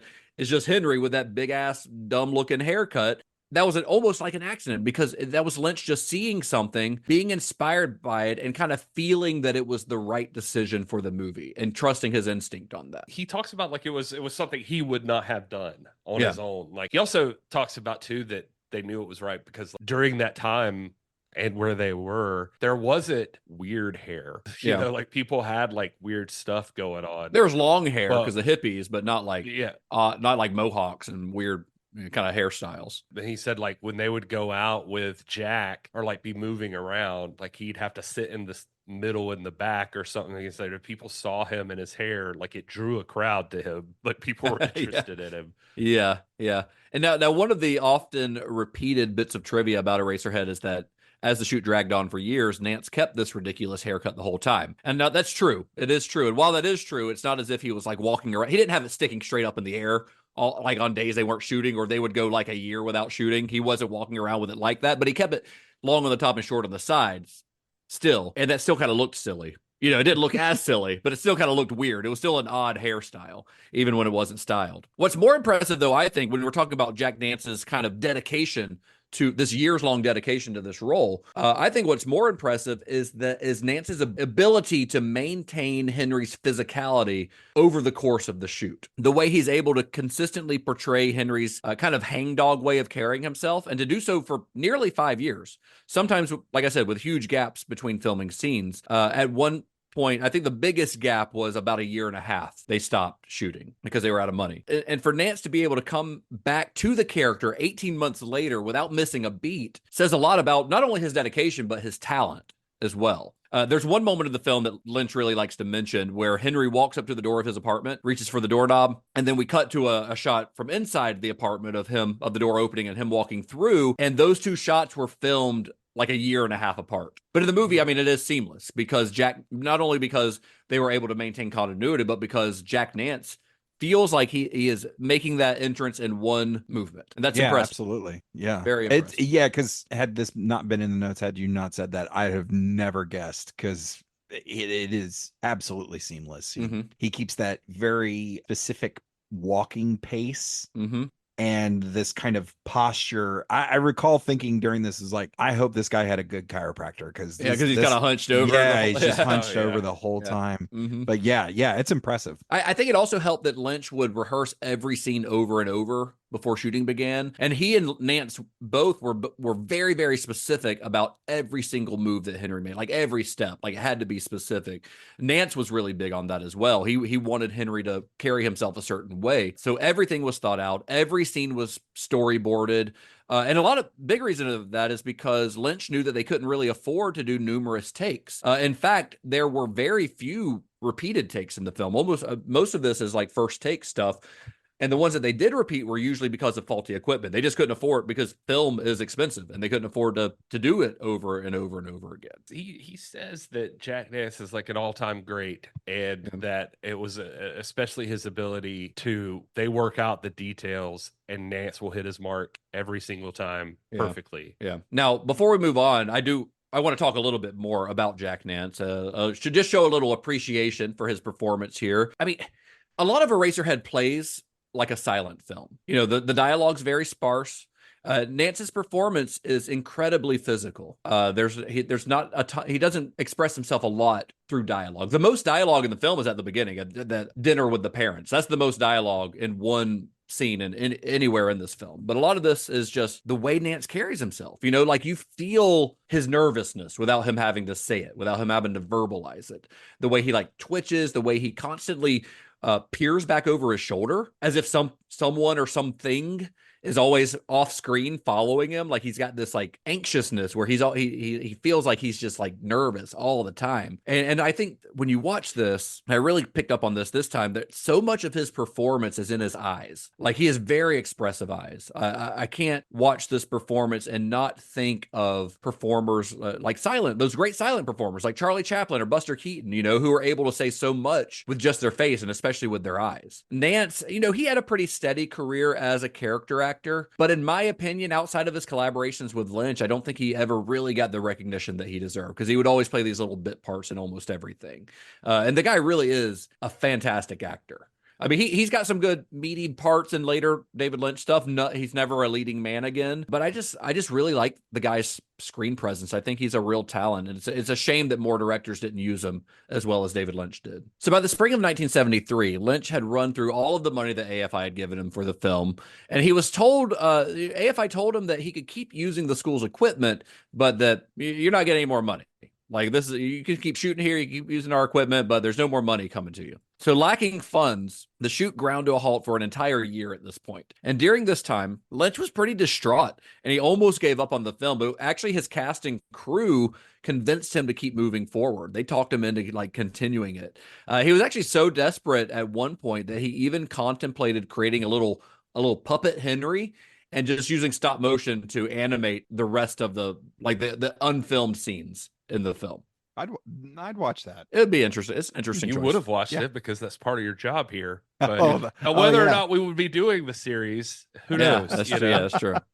Well, he also had to start taking some odd jobs to help support his family. I think you mentioned that before, Gary, that he did take a few odd jobs during this time. Like he was a newspaper delivery boy it was actually for the Wall Street Journal. He was delivering papers for a little while. And it was also during this time that he started his unwavering routine of going to the Bob's Big Boy in Burbank every single day, a routine that he would keep up for 7 years. He would go to Bob's. He'd get there about 2:30 every day, kind of after the lunch crowd had died, and he'd have a chocolate milkshake and several cups of coffee. I've been there. Have you? The one in Burbank? Yeah, it's tasty. Yeah. It's actually located right across the street from the Gary Marshall Theater. Yeah, you'll be hard pressed to find a better cheeseburger. It's pretty awesome. I might have to visit next time. Well, when I go there. I mean, diners, they've always kind of played an important role in Lynch's life. In his book, Catching the Big Fish, which I think you're reading that right now, aren't you, Gary? Yes. Yeah. So in that, he talks a little bit about that. He says that this is a quote from him, actually, from that book. He says, there is a safety to think in a diner.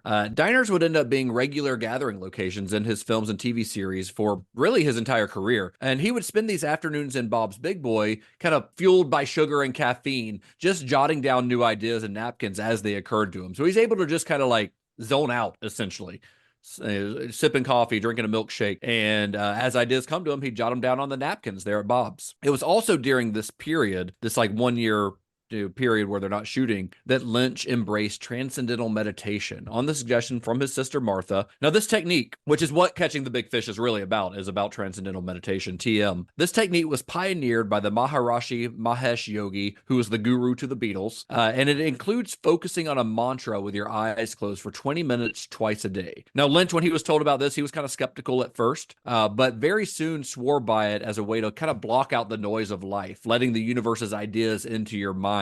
And he claims to have never missed a session since. So since 1973 or so, twice a day, 20 minutes a day, he's doing this. It's pretty impressive. And I love reading about this. So I don't know how much we've ever talked about. I meditate generally. I try to, because I think my anxiety would be too out of hand otherwise, but not like transcendental meditation or what I thought transcendental meditation was. I'm more interested in it now because of this book. It's pretty interesting.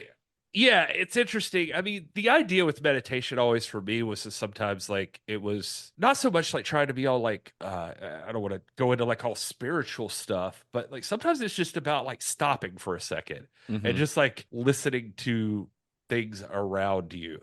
And if you think about that, like sometimes I'll go out on our back patio and I just sit there for a little bit and I try to do it. And you just hear like the birds or the way the wind sounds, the way things feel around you. It's just about like all the stuff you just take for granted that just like passes through that like you would never notice before. It's just being aware of stuff around you. Seeing this in the book, it's interesting because like, oh yeah, all these passing ideas, the daydreams that you have that like Lynch latches onto. Also, that stuff is there, and maybe because he's passing thoughts. He's getting rid of all of the other like distractions that might interfere with those ideas. Basically, yeah, you know, it, like it through makes perfect meditation. sense. It's interesting, and I could see why like artistic guys like him or the Beatles or whatever. Well, that's why the book's called Catching the Big Fish, because it uses that fishing metaphor a lot. Like you're fishing for an idea, and catching the big fish is like that big idea that comes to you while you're allowing yourself to just like block everything else out and only focus on kind of the ideas that float into your head. Yeah, I just always feel like when people talk about meditation, people like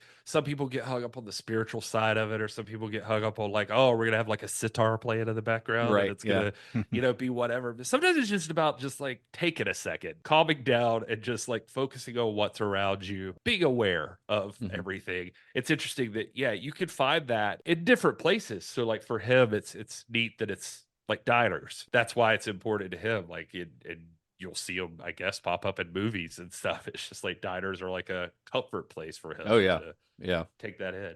Well, yeah, they're almost a sacred space for him. Yeah, looking at, I mean, it's well known that Andy Kaufman was into transcendental meditation, but he used it kind of as a way to center himself and to bring balance to his life because his art was so in your face, very aggressive. You know, a lot of the stuff that he did with pro wrestlers and all of that, you know, this was able to bring him back to center, which in that view and looking at stuff like Eraserhead, it's like, what did transcendental meditation do for David Lynch? Did it swing him in the opposite direction for him to find balance? I'd be curious to talk to him about that. Well, he talks about how like he was, like I mentioned earlier, he was kind of a hothead. He had a little bit of a temper. Yeah. And he would sometimes blow up at this time. And he does say that like through meditation, he was able to essentially be a happier person and curb that sort of anger that was inside him, in addition to using it as a way to fish for new ideas. I mean, looking at the short films and Eraserhead so far, it doesn't strike me as, I mean, if I wasn't hearing the story, these pieces of art would strike me as coming from somebody who is very angry and very sad. So that would transcendental meditation, you know, what is going on in the mind of David Lynch during this meditation to make him happier, you know, like what is he envisioning? What is he envisioning? Anything? You know, I'm curious about. Well, you know, so sometimes it's not always about like envisioning something necessarily, or like picturing something that's not there. It's about like that all of these things all exist at one time. And so for some reason your mind like is tempted to like go off on this path down this one way, but at the same time there are peaceful thoughts and there are happy thoughts and there are and it's about being able to like to be able to focus for a second. Like, let me pull back from this direction. Let me look in this direction. Can I focus over here? Can he see the cherry blossom tree and not focus on the ants? Like, well, and that's like, we'll talk more about her in a minute, but this is like around when the idea for the Lady in the Radiator came to him, which is sort of a point of hope in the film because she was not in the original script. She was an idea that he had during the course of filming this. And I think that she was probably largely the result of his kind of evolving mind frame during this sort of quote unquote spiritual awakening, where he was able to introduce a character that can be seen as more optimistic. Because remember the original film, in the original script, Henry just gets eaten by the big baby at the end. Yeah. So, and depending on how you interpret The Lady in the Radiator, it can definitely be seen as a much more optimistic way, a much more optimistic end to Henry's story, which we'll talk about in a minute. But at this time, so despite this sort of spiritual awakening, Lynch's home life was kind of in rough shape. He and his wife Peggy both recognized that Lynch's commitment to the art life was not conducive to his role as a husband and a father, and the two very amicably separated. They eventually divorced, but they do remain friends to this day. They both say that, like, hey, we just knew it wasn't working. She just felt like her job had been to like be there for him while he was making his art, and he had other people that were fulfilling those roles now. So in her words, she says, I quit the job.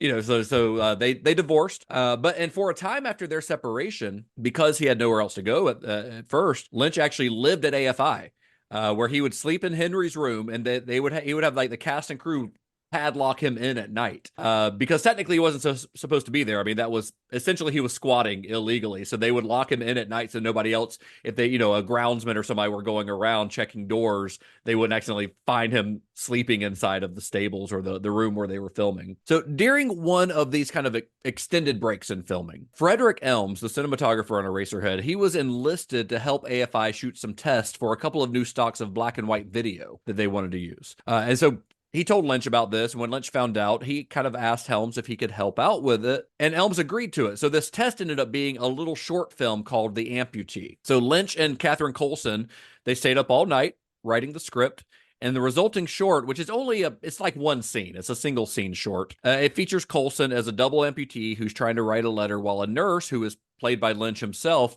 tends to her leg stumps. Very simple.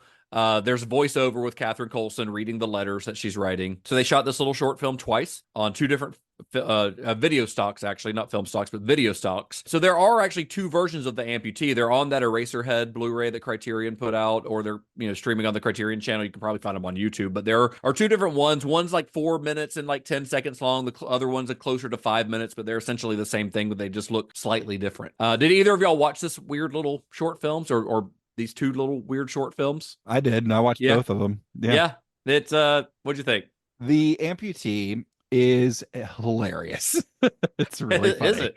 It's very funny. Just because it's kind of a classic comedy misdirection. Like, you're supposed to be paying attention to this one thing while something horrific or like really bizarre is happening somewhere else on the screen. The only thing that could have made this better is that if, while trying to stop the blood, at one point he puts his finger in there, or at some point like putting a finger in a dam. Yeah. Or if he slipped on the blood and fell down. Like, that's but other than that, very, very funny.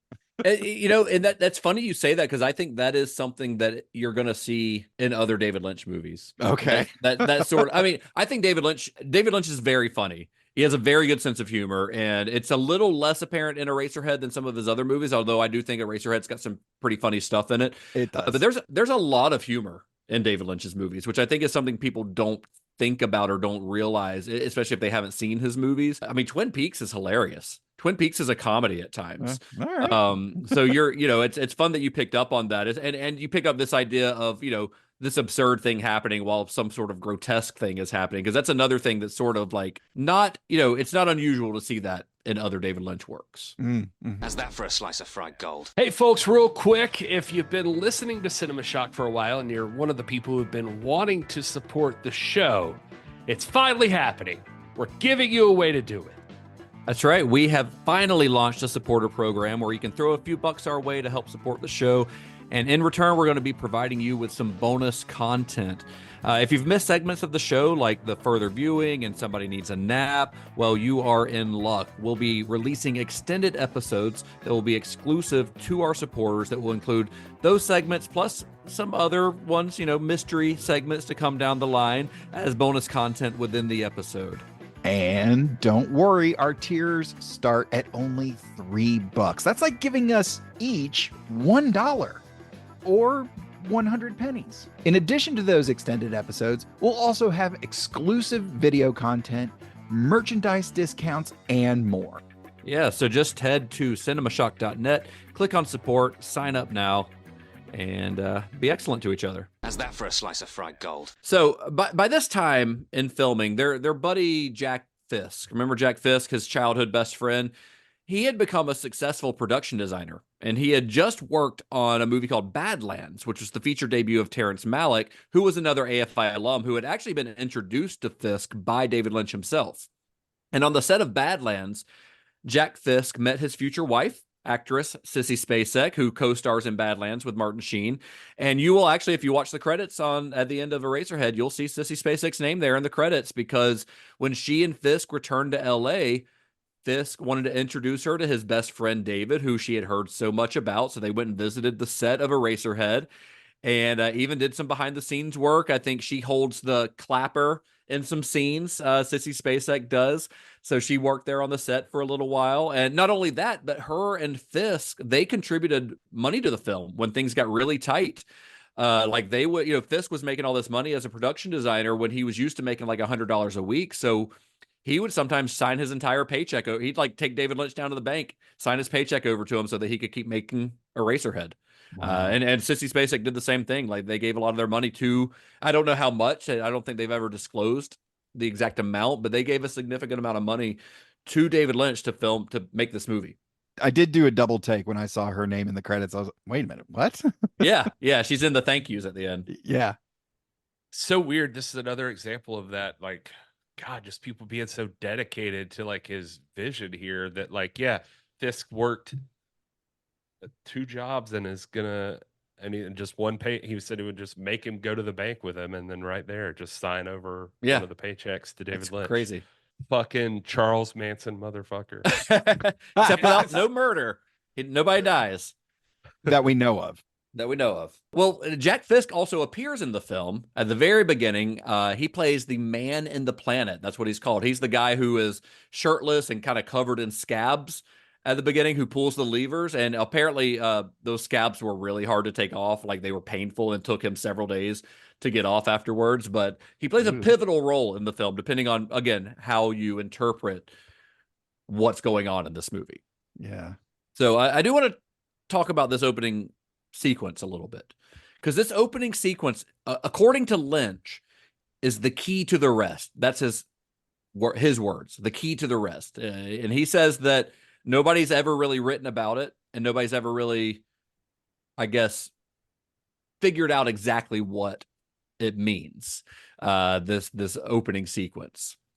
But in this opening sequence, we see Henry, we're introduced to Henry, his head sideways on the screen and superimposed over what looks like a planet, right? We then cut to a close-up of the planet, which that close-up is really cool, where they go really close down to the surface. I think they shot that in Lynch's bedroom after he moved back, or after he got a house after him and Peggy separated. He ended up getting a house where they did a lot of like the editing and things like that.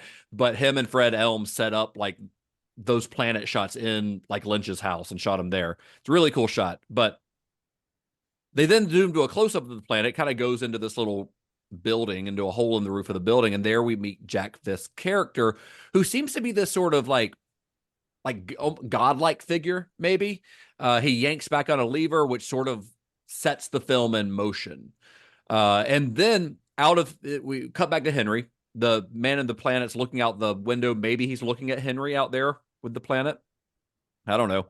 But we see after he pulls the lever, out of Henry's mouth, a sort of apparition that looks like, well, I mean, it looks like jizz, right? It looks like sperm. Yeah. Let's call a spade a spade. It looks like a big old sperm. Yep. Comes out of his mouth. But a sperm, like one singular, but very large. But very large. Yeah, it's a very large, gross-looking sperm. Not just, and the head on it is sculpted to look like what the baby looks like later on. Mm-hmm. True. But it shoots into a puddle in what is, to me at least, is a very clear metaphor for procreation. The sperm goes into a dark, wet hole.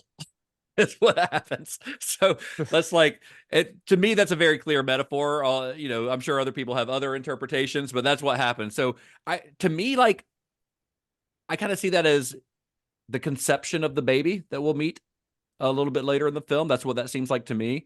The man on the planet, maybe he's some sort of god who's like setting this into motion. I don't really know, but it does sort of introduce the idea that there are outside forces controlling the events of the film and controlling the life of the character. which is a theme I think that we'll see reoccur in other Lynch's films later on down the line. So I think it's really cool to see that, like, a lot of things that you see in Eraserhead, you're going to see pop up in different forms later on down the line if you're looking for them. And that's one of them. I think that is kind of David Lynch commenting on a god-like entity who, these events could have unfolded any one of 1,000 different ways, but by this god pulling the lever, it set into motion a very specific chain of events that led to this weird alien baby thing that seems to be a point of torment for the main character. Yeah. And, his vision of that character is one who's kind of sinister and ugly, gross, diseased. Yeah. So I think that would be a fair guess. We're gonna figure this movie out by the time we're done with this episode. By God. Yeah, exactly. David Lynch is gonna call on the phone and be like, "Holy shit! Somebody finally nailed it. You guys really knocked it out of the park." And yes, I do use I use that as condoms. I do use the entrails and the umbilical cords as condoms. I love that both of y'all's version of David Lynch's voice also sounds exactly like your version of Sam Raimi. It's identical. I mean, to be fair, they sound a lot alike. Yeah, they do. So as filming went on, entire scenes would be reconfigured or replaced as Lynch came up with new ideas. And a lot of these new ideas involved Henry's dream world. And one quote that I found from Lynch where he explained, he says, Henry is real confused, which brought him into a dream state. And one significant figure that emerged from this dream state, we mentioned a little bit earlier, but that's the lady in the radiator, played by an actress named Laurel Near. And she was the result of one of Lynch's sketching sessions. Like, he would sit and just sketch either at Bob's or sometimes on set, between things. He would just sit and sketch on paper or napkins and things like that. And one day while he's doodling, he drew a little woman. And he, with big cheeks. I assume those were part of the doodle. I don't really know. But in his words, he immediately sensed a warmth that she radiated when he's looking at this little doodle, this little lady that he made. He's like, he feels there's something warm about her coming off of her. So naturally, she must live in a radiator where she performs on a little stage, right? That's where anyone's mind would go, right? So they just so happened to already have a radiator in the set for Henry's room. And they had actually already filmed a shot of Henry sort of staring forlornly at the radiator, like that early shot where we see him kind of looking at it. Not the one where the radiator lights up, but the one earlier where he's just kind of looking at it and we don't know why. They'd already filmed that before the lady in the radiator was even thought of, which is insane to me, like serendipitous, According to Lynch, this radiator that they had in the room was... it was unusual because it had this little built-in compartment that could easily be seen as a little stage. And Lynch felt like this was kind of serendipity, and so he worked the character into the film. And I'll be honest, guys, I don't know jack shit about radiators, so I really just have to take his word on this, that they don't all have that little compartment in there. So I don't know. But according to him, it was a real weird little radiator. I've never used a radiator in my life. I feel like I've seen them at old hotels or something. Oh, I've seen them. I've seen them, but they've always been like not in use by that point. They're just still there. But this lady in the radiator, she became a sort of a point of hope in Henry's otherwise dismal world. The first of many, I guess you'd call it a guardian angel type that would recur throughout Lynch's filmography. Another trope that we're going to see throughout his films.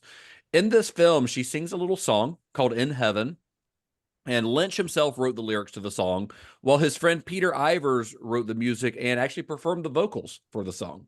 Peter Ivers, like he became a fairly successful musician.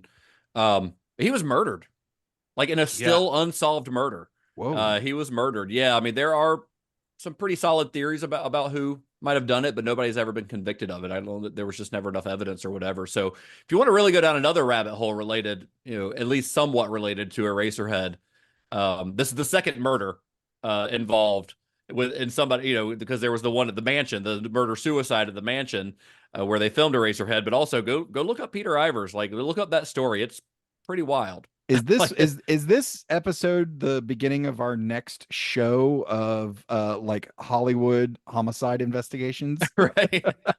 Hollywood Homicide starring Josh Hartnett and Yeah. Harrison Ford. I weirdly just bought a book of like unsolved Hollywood mysteries Really? or whatever. Yeah, Nice. oddly enough. Huh. Because I thought it was like, what if someday this becomes like a side, like a subscriber thing or something, Yeah, you know? could But be.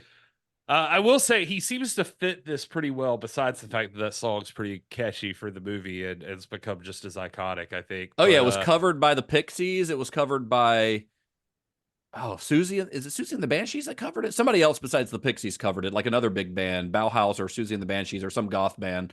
But the Pixies one's the one that I've heard the most. Have you ever heard their version of it?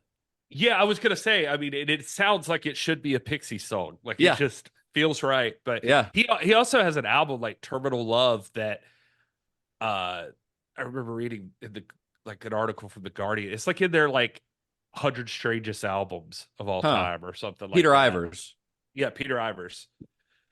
So he's, I'm just saying he fits. Great job. Yeah, he lining fits him up because with Eraserhead. this is weird. He's also very strange. So as we mentioned during our last episode, talking about the music and the sound of David Lynch's films becomes nearly as important as the visuals in creating the mood that Lynch is going for. And while they had experimented with soundscapes in The Grandmother, I think it's with Eraserhead that Lynch's collaboration with Alan Splett really came to fruition. The two of them, they spent nearly a year creating and editing the film's sound effects, fabricating a densely layered soundtrack that fills the film with like a ton of just incredible tension. I mean, there are times when there are like 15 layers of sound over. There's this what Lynch calls this room tone, this sort of echo, this sort of whooshing that you hear in the background at all times. That fills these empty rooms. That kind of, if you're like ever sit in an empty room and there's this like, it's not completely silent because there's the sound, whether it's coming from sounds coming in from outside or the air conditioner or a fan or something like that. This sort of like just white noise sound through the whole film that just creates this really unsettling environment, I think. And when I think about Eraserhead, the sound really is one of the first things that comes to mind for me because it is so engrossing. There's a sense of dread and foreboding and almost unbearable tension in this film that comes almost entirely from its soundtrack. I mean, sometimes you'll have these sounds like you'll hear a barking dog like off in the distance or a train whistle from out somewhere. The hissing churn of machinery and like I said, that hollow tone, the empty room tone that you get, and they hang over everything.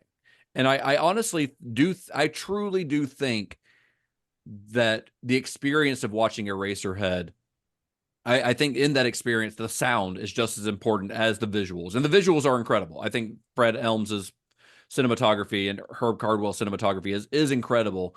But I think those visuals are really enhanced by the film's soundtrack. It's really, and sound's important in all of his films. But I mean, it kind of started here. I mean, it kind of started with The Grandmother, but it really started here where he's like, he's a highly audio centric person. He's created several albums of music himself, I think this was the first time like I really realized how big of a role the sound played and everything. Because everybody talks about Eraserhead, about what you're seeing, but just as important is what you're hearing throughout the movie. And I really noticed it because I accidentally had it way too loud when I started it this time. Yeah. And so like David Lynch did that at the premiere too. He turned it up too loud at the premiere, and like I think it really turned some people off. Yeah, it's like you really get those background noises in there and stuff. But it's interesting to me even more like learning more about his like love of like since what did we say? Like 1973 says he hasn't missed a meditation, like and a lot of times meditation is about like repeating the mantra like in the transcendental meditation or like just focusing on your breathing for a second, hearing yourself breathe or feeling yourself breathe or whatever, just to start somewhere. And so it's always like there's these things in Eraserhead where it's like there's all these layers where like you could focus on any one layer of the thing. I don't know. I feel like very strongly that he's the meditation inspires the reason that there's the sound is the way that it is. And, yeah, it's and very that sort of possible thing. that he's picking up more because he's focusing on the sounds around him. So you very, very well may be right. But it is like a very important part of this and all of his films going forward. So as we watch through these movies, especially I can't remember, it's been a while since I saw like Elephant Man or Dune, so I can't remember how much the sound plays into those, but I know on like Blue Velvet, it's a major thing. And Twin Peaks later on, Mulholland Drive, like the sound plays a huge part of all of those. So as we watch through these, like pay attention to that. Pay attention to not just the visuals but the sound, because it is an important part of how he tells stories. A single tone really can set the tone for a character, a scene, and all of these things. And knowing that that's part of the process of making a presentable form of art.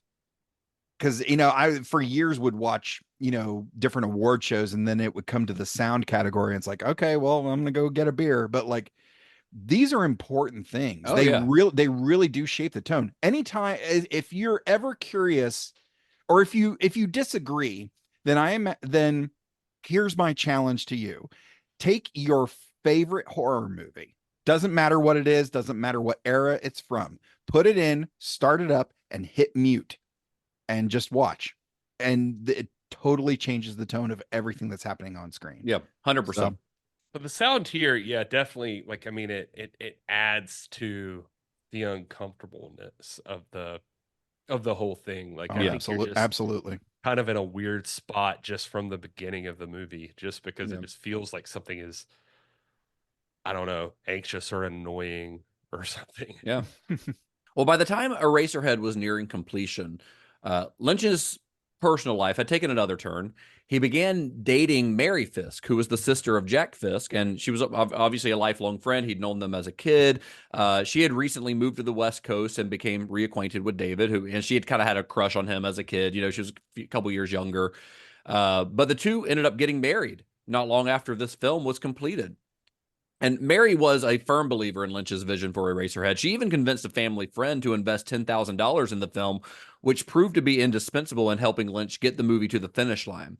And by the time he and Split finalized the sound, he'd been editing the whole time. He'd actually been editing, I think, a large part during the whole shoot. He edited this himself.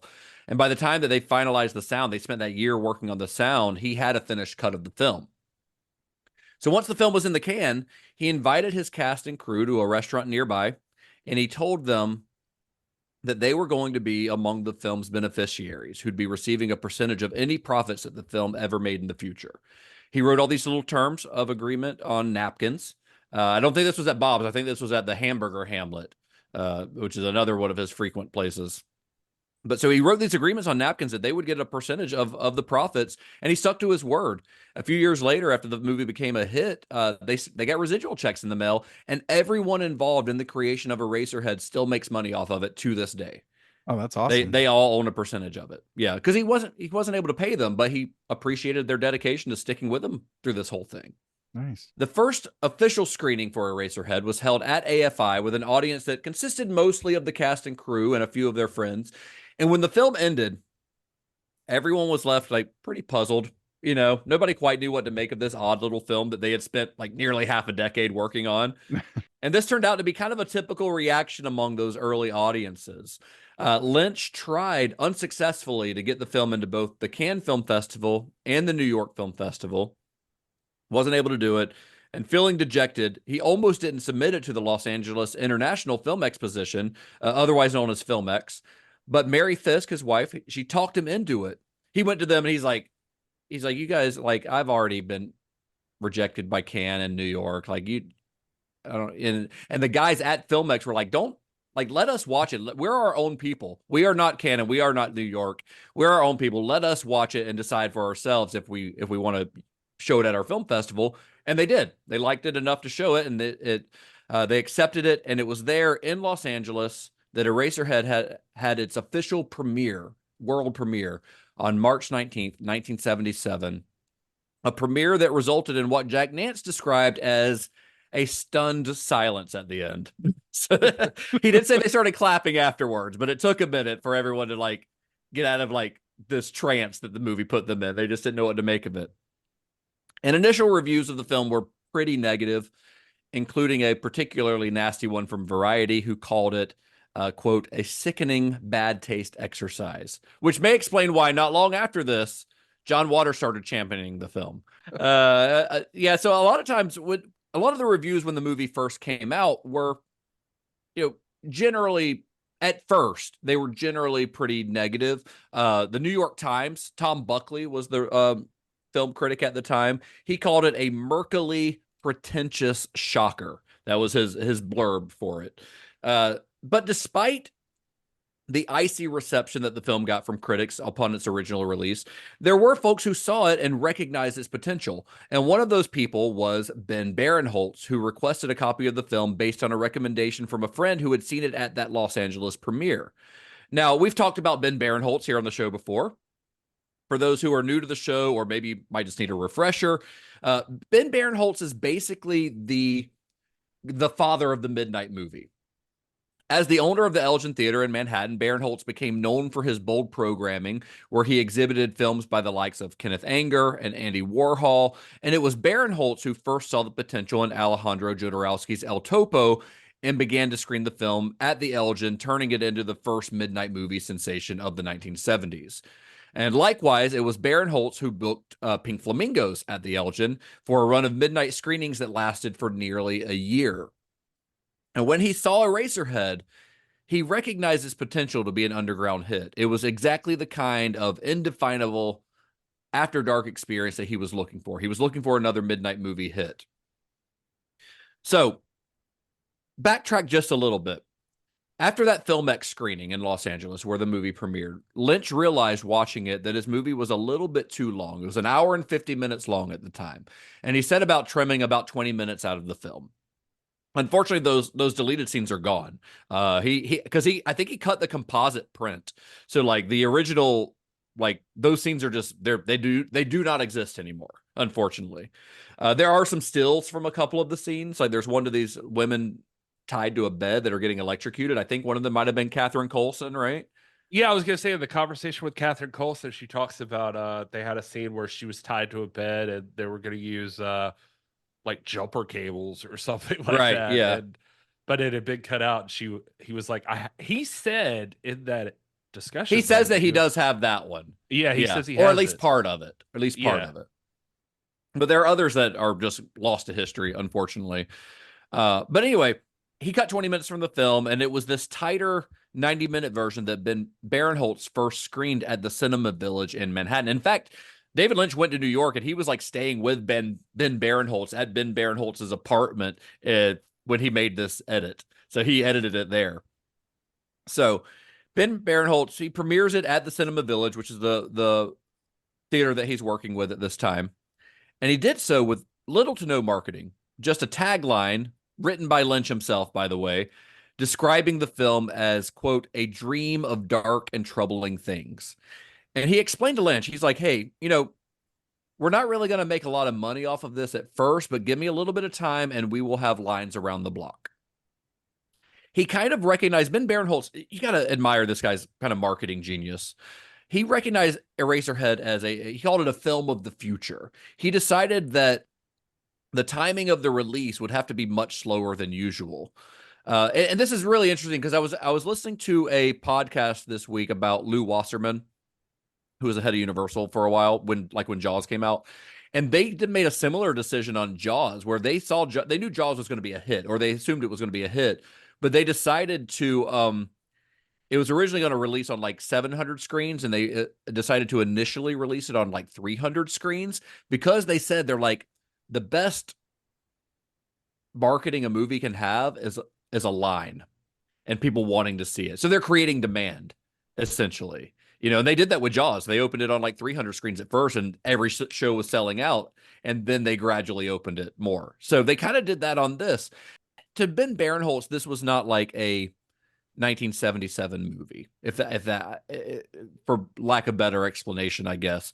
While he regarded El Topo as a film of its time, it's very much a film of that counterculture era. he saw Eraserhead as more of a film of the 80s. So he kind of nursed it along. He even refused some potential playdates, waiting for it to find its audience. He didn't want to rush it. And within a couple of years, that strategy had paid off. See, according to Lynch, the film's opening night in New York, there were only 26 people in attendance. The next night, only like 24.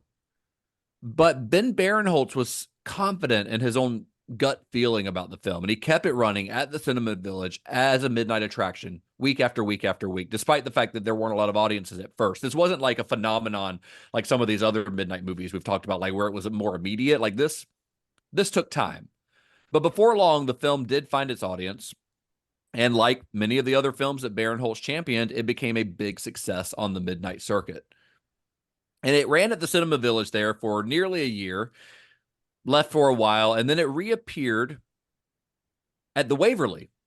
And if that name sounds familiar, you might remember that that is the same theater where Rocky Horror had become a midnight sensation, at the Waverly. And its run at the Waverly lasted for 99 weeks. So that's almost 2 years there. As it was gaining its audience in New York, it began to open elsewhere with substantial midnight runs in San Francisco at the Roxy, where it played for a year, and in Los Angeles at the Nuart. This is most kind of significant here. It played there for over 3.5 years, from February 1978 through the summer of 1981. Can you imagine a movie playing for that long? It's crazy, right? I mean, just I think theater? it's just playing like on Fridays and Saturdays at midnight or whatever, but it's still playing the entire time. It's wild to think about. Yeah, and it's so odd to think about. I don't know, this Barinholtz guy now. So here's another example of a guy getting behind David Lynch's shit here. And it's just like and making it happen. Well, and not just that, but he has seen the movie and he knows that there's something there that's going to connect with a certain audience. It's not every audience. He knows that this is a midnight movie thing. But he recognized something that is going to be attractive to a certain segment of the population. Right. And, it never had the explosion in popularity that other midnight movies that Barinholtz championed did. It never had like the devout following that something like Rocky Horror did, because it's not as bombastic as movies like that. Its cult grew more casually and more quietly, which I think is befitting of the film itself, because it is less in your face than something like El Topo or Pink Flamingos or Rocky Horror. Of all of those midnight movies, all of ones we've talked about, all of those kind of function very well as an audience experience. Eraserhead, out of all of them, is the one I think that plays best even at home than it does in the theater, because it's not like something people are going to yell out at the screen at, or it's not that kind of movie. Oh man, it was so crazy though at some of the shows when they did like In Heaven and people throw sperm at the screen and stuff. It's wicked. Such a good time. Oh yeah. But once it did begin to accrue fans, critics started taking notice, some of whom reevaluated the film after they'd already initially reviewed it, some of whom watched it for the first time to see what all the hubbub was about. One of those was legendary film critic Pauline Kael, who reviewed the film well after it became a hit on the midnight circuit. And she wrote that Lynch, quote, seems to have reinvigorated the experimental film movement. Watching this daringly irrational movie with its interest in dream logic, you almost feel that you're seeing a European avant-garde Gothic of the 20s or 30s. There are images that recall Fritz Lang's M and Cocteau's Blood of a Poet and Buñuel's Un Chien Andalou, and yet there is a completely new sensibility at work. Lynch pulls you inside wormy states of anxiety. And I don't know if you guys have read a lot of Pauline Kael, but she is one of the greatest film critics to ever live. Even if you don't agree with her views on things, like her every review she writes is worth reading. Kind of like Roger Ebert. I don't always agree with Roger Ebert, but his reviews are always well written, and he makes a case for his point of view even when they're insane. But Pauline Kael, she goes on to say that the film's, quote, slow, strange rhythm is very unsettling and takes some getting used to, but it is an altogether amazing, sensuous film. Sensuous is a weird term to use for Eraserhead, yeah. but that was she was really turned on by the she got real horny naked Henry and girl across the hall, like in the hot tub, sinking into milk. A hot tub. Yeah. Exactly what I was gonna say. All right, so okay, let's get into it, guys.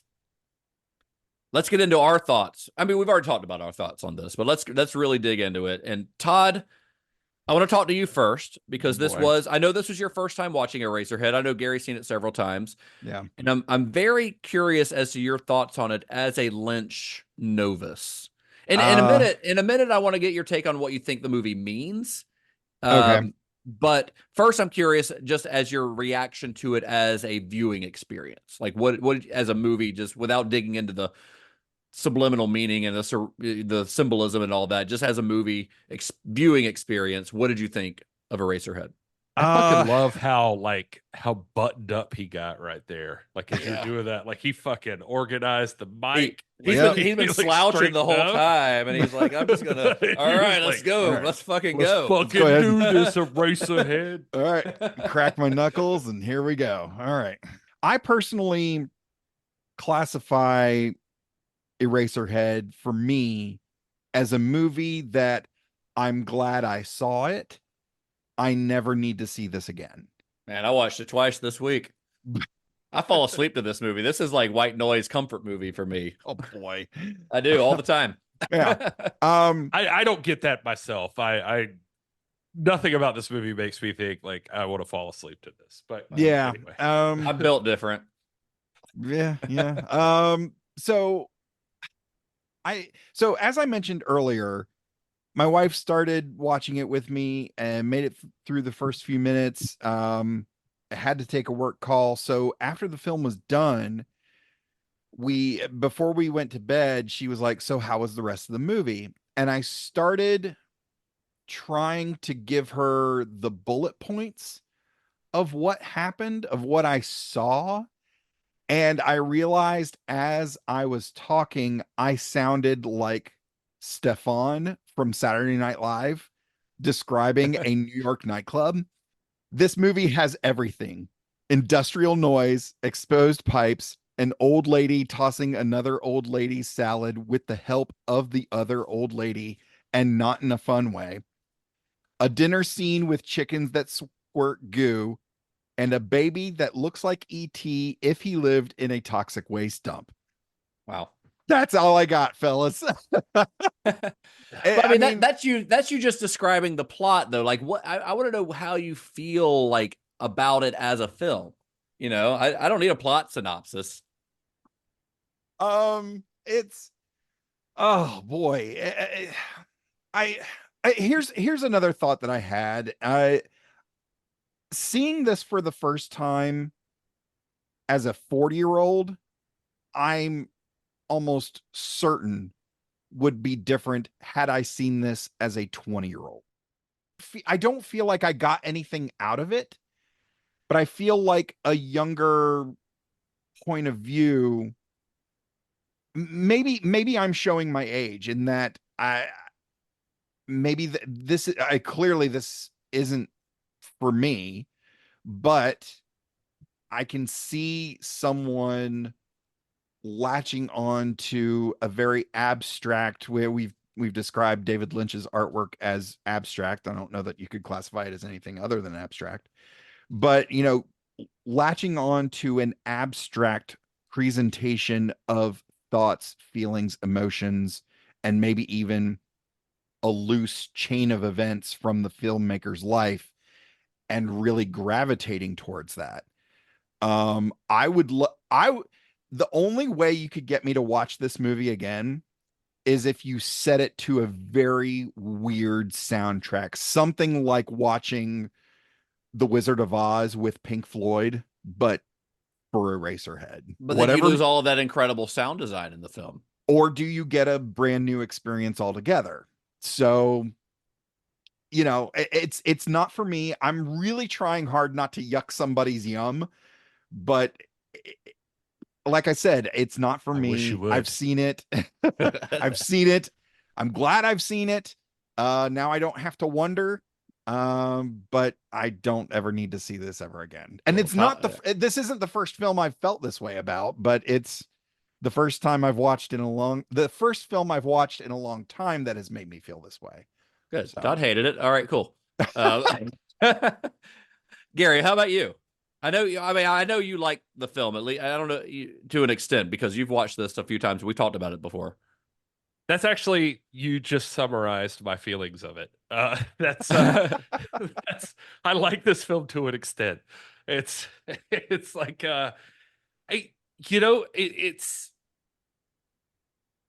it's fun to discuss. Like, I think this film's fun to analyze. Like, it's I could sit here right now and tell you I totally get that I hate that I keep using this word now, but I've never met a filmmaker that it fits so perfectly for. It's a vibe film.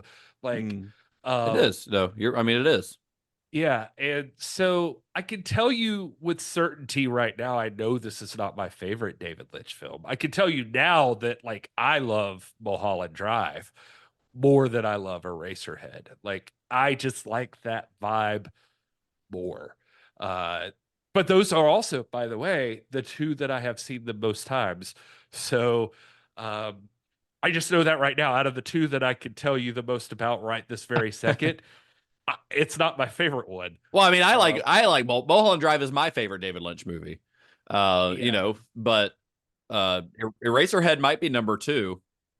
Yeah, I guess when you talk about going to sleep to it and stuff, I'm like, man, Eraserhead's kind of a weird one to go into sleep to, like, because the sounds that I get from it and the vibe that I get from it is more anxiety producing for me, which is fine. I get that that's the thing. That's what we're doing here.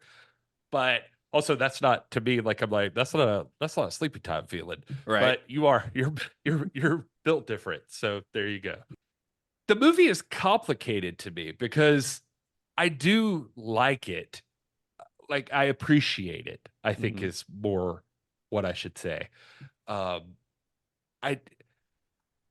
see people's problem with it, or how hard it would be for this to latch onto it. I think that's why I'm more enthralled by these stories of these people that got behind it so hardcore and how people willed this fucking thing into existence. David Lynch willed it into existence and had so much support from everybody around him, which is why I keep bringing this up, because it's like, how does this happen? And it happens because people believed in it. And how did they believe it? I don't know. I don't know how these people knew what they were doing or why they did what they were doing. And it did find its audience. I accept that. But I also see how it would, like, alienate so many people. Like, it's I mean, art is all subjective, and this is a piece of art. So it's not every piece of art is for every person. Some people like to look at you know, a cubist painting by Picasso, and other people like to look at, you know, a classic by Rembrandt that's more realistic and more quote unquote pretty. You know, it's just a matter of not every piece of art has to be for every person. And I think that's the case with Eraserhead. This is not a movie for everybody, nor is it trying to be, nor is anyone saying that it has to be. You know what's funny about it, though, is that to me, it's weird that, like, if I go look at Max right now, and I go look for Eraserhead, I'm going to find it in the horror section. And that's where it is in most places. And if people ask me the best horror movies, Eraserhead's not going to be a movie that comes to mind. Also, I don't know how else to describe it. Yeah, like, right. I think it gets defaulted to horror because nobody knows where else to put it. Like, what other section to put it in. And in this world that we're in now, it just, to me, is like, how else do you tell somebody about this movie except as a movie to study, to look at it as like some kind of, to look at it as like a piece of art or something. This is, again, back to, we've done this a few times now, but this is one that would hang in a gallery. This is an interesting piece of art. In the world now, especially that revolves around Ryan Gosling movies or the Avengers or whatever, it's like, God, where Eraserhead? What the fuck? Like, what a weird fucking movie to have to, like, how would you convince somebody to watch this? And I could totally get somebody being on Max thinking horror movies. I don't know. I've heard the name Eraserhead. I'm going to click on this. And not knowing what they're getting into. Yeah. Yeah. And being so disappointed. Yeah. Like just being so devastated by the choice they made for that night, because that's not what they're thinking of. And yeah, but that's not on the movie. That's on people who put it on Max under the horror section. I guess I'm just trying to describe feelings I've had while watching this movie. Yeah. It's like, these are things I've thought about while watching it. None of that is to say that I don't appreciate the movie. Like, I get it. And I love it. I loved looking up people's interpretations of the movie and disagreeing with some of those, which I know we'll get to. But yeah, well, let's get to it. Okay. I mean, if you're ready. Yeah, I mean, I'm fine. I don't know. I'm just keep spinning my wheels and like, what the fuck? Well, I mean, that's a good segue though, because I do want to know both of y'all's like interpretation. I'll start with Todd, I think, even though I know Todd, and I think you'll agree with me. You can sometimes have outlandish theories on things like this. So, but I do want to ask you, like, what is your interpretation of Eraserhead? What do you think it means? Like, what do you think Lynch was trying to say? I mean, because there's a lot of symbolism here. There's a lot of like weirdness and strangeness that obviously means something. And as we know, Lynch won't tell you straight out what that is, but what is your interpretation of it? Honestly, and I think I touched on this a little bit earlier in the episode, and looking at, for the listeners who can't see our very detailed notes put together by Mr. Justin Bishop, who does a wonderful job curating all of these stories and facts and all of these things. Also included some of Lynch's artwork, some of his paintings in that first set of notes, so that we could kind of see like, oh, this is kind of where his brain was at, where his brain was going. So a lot of those paintings initially set the interpretation of David Lynch aside. It's David Lynch visually manifesting a singular concept, some aspect of either his childhood or the way he views fill in the blank, X, whatever.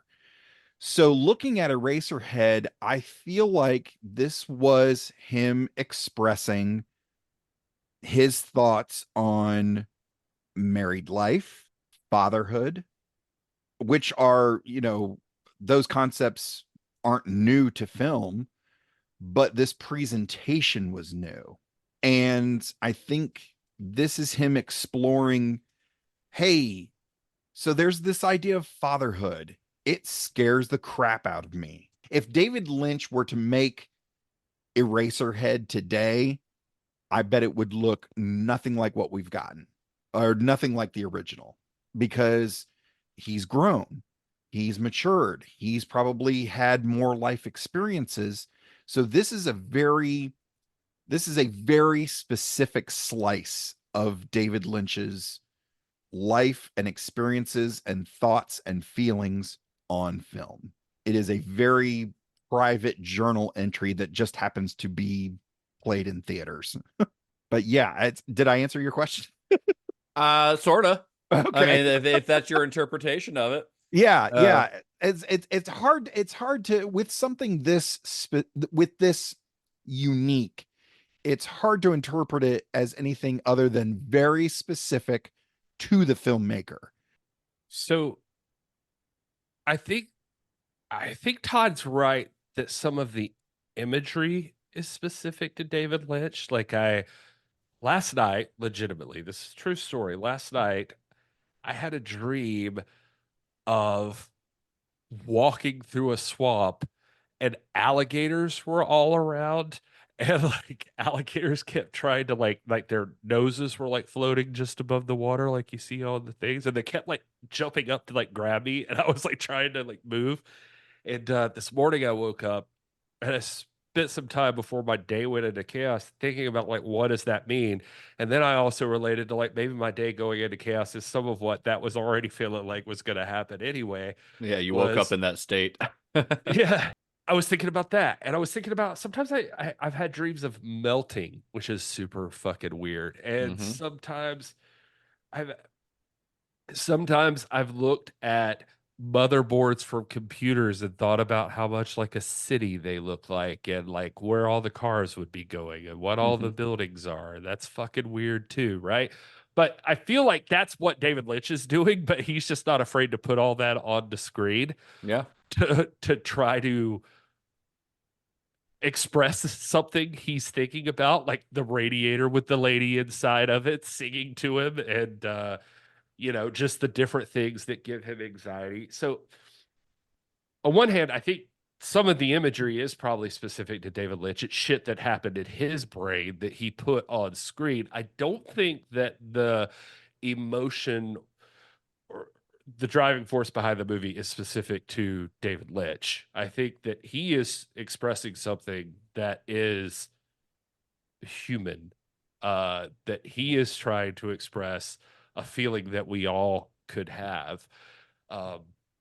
I've read so many interpretations of this movie that it's like it's about fatherhood, or it was about Philadelphia, or whatever. I don't even think those are specifically right. I think that those are things that are in the movie. Yeah, I think those are pieces. Yes. Yeah.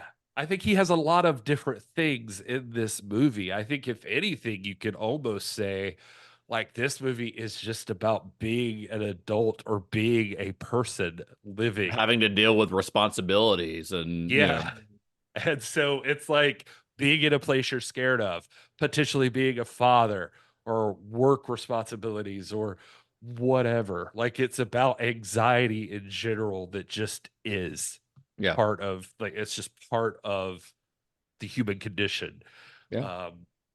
I think that that's what he's doing more so than anything, and people like to try to figure out like a specific interpretation, and I think he's just throwing in all the different things. Like there are a lot of different points of this, things that gave him specifically anxiety he could relate on screen, but to try to build that emotion or that feeling that he got from it so that you could also be like, oh, I felt that way too. And all that. And it's interesting because I also just what I was talking about earlier is I read all this stuff about like what the movie means, and it's about being scared of fatherhood, and then at the end he is killing the baby, and that it's okay, the woman in the radiator is like his psychosis, that it's like okay to be this thing and blah blah blah. And there's really like there's a lot of people with like pessimistic views of him, and everything I read about like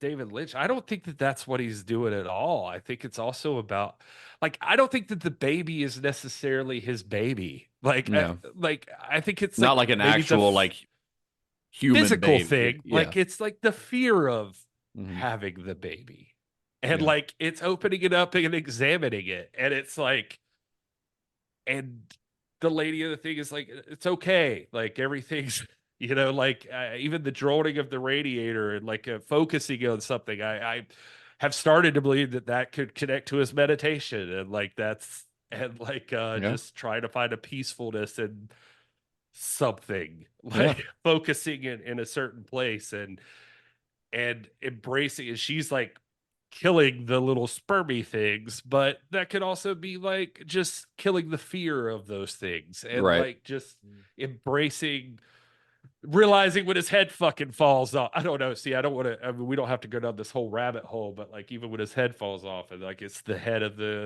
it's the Admiral Akbar head in his place. It's just like this is part of you. This is all. I don't know. I was really into it this time, just thinking about like, what's he talking about? It's like, to me, the more I learn about David Lynch, the more I'm like, no, he would have, it feels like a more positive view on this. Like you're coming to terms with this, like it all being a part of you, and you're accepting this. And, it's scary and it's weird and all this, but it just, anyway, I don't know what's going on in his fucking head, obviously, but no, but I think your interpretation is good. I think you're on, I mean, I don't want to say the right track, but I tend to kind of lean towards what you're saying as well. I think that one thing that's so appealing, I think, about Lynch's work, and maybe Eraserhead more than any other, is that there's no one single interpretation. That's what's fun about this. It's a big part of, I think, why Lynch refuses to talk about what his films mean, because he wants the viewer to bring their own interpretation to it. That's why I wanted to ask both of you guys what your interpretation was, because I knew that they wouldn't be quite the same. They share some similarities, certainly. But just because somebody's interpretation isn't the same as Lynch's own interpretation of it doesn't make it invalid. And that's what's great about art in general, is that the viewer brings their own experiences into the equation. So in a way, like Eraserhead works as like a Rorschach test, right? Each viewer brings their own life experiences to it, and how they interpret the film can largely be seen as a reflection of their own anxieties and paranoias. And I think that's how Lynch would want it. Like, he doesn't explain the meaning behind his work because he doesn't want you to know what it's about, at least not in any like concrete way. He wants you to discover what it's about to you. He wants the story and the ideas to have a life of their own, and a life beyond him and his meaning behind them. Like, I've got a couple of quotes actually here from Lynch that I think are relevant to this discussion. And the first one, he says, quote, talking about just putting the movie out there and not talking about it. He says, "You make something, you put it out, and that is the end of the story." And that's it. That's the quote. That he doesn't want to discuss it any further as far as what it means. He just wants to put it out there into the universe, and then people make it what they want to make it. Because to Lynch, you see, I think the mystery of something is more interesting when it's unsolved. Because when it's unsolved, any explanation seems possible.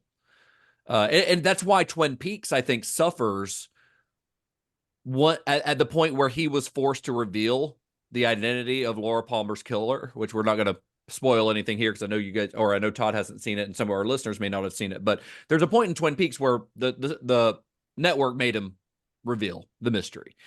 And that sort of spoils things, because the whole joy of Twin Peaks was the mystery and that anything could happen. And Frederick Elms, and I think this was in Room to Dream, I pulled this quote from him.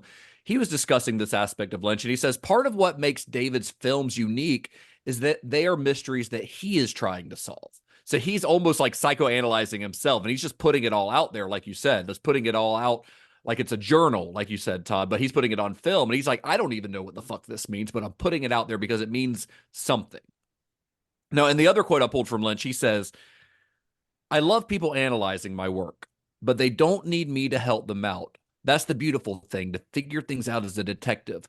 Telling them robs them of the joy of thinking it through and feeling it through and coming to a conclusion." So he won't talk about what it's about, because part of the experience is what we're doing right now, us talking about it, right? That's the key. I think that quote from him is kind of a key, I think, to all of Lynch's work, to try to figure it out. Sure, that is half the fun, but you don't need to know what every little thing means. That's fine. If there are aspects of this film that you don't understand what they mean, that is fine. Pondering it is kind of the point.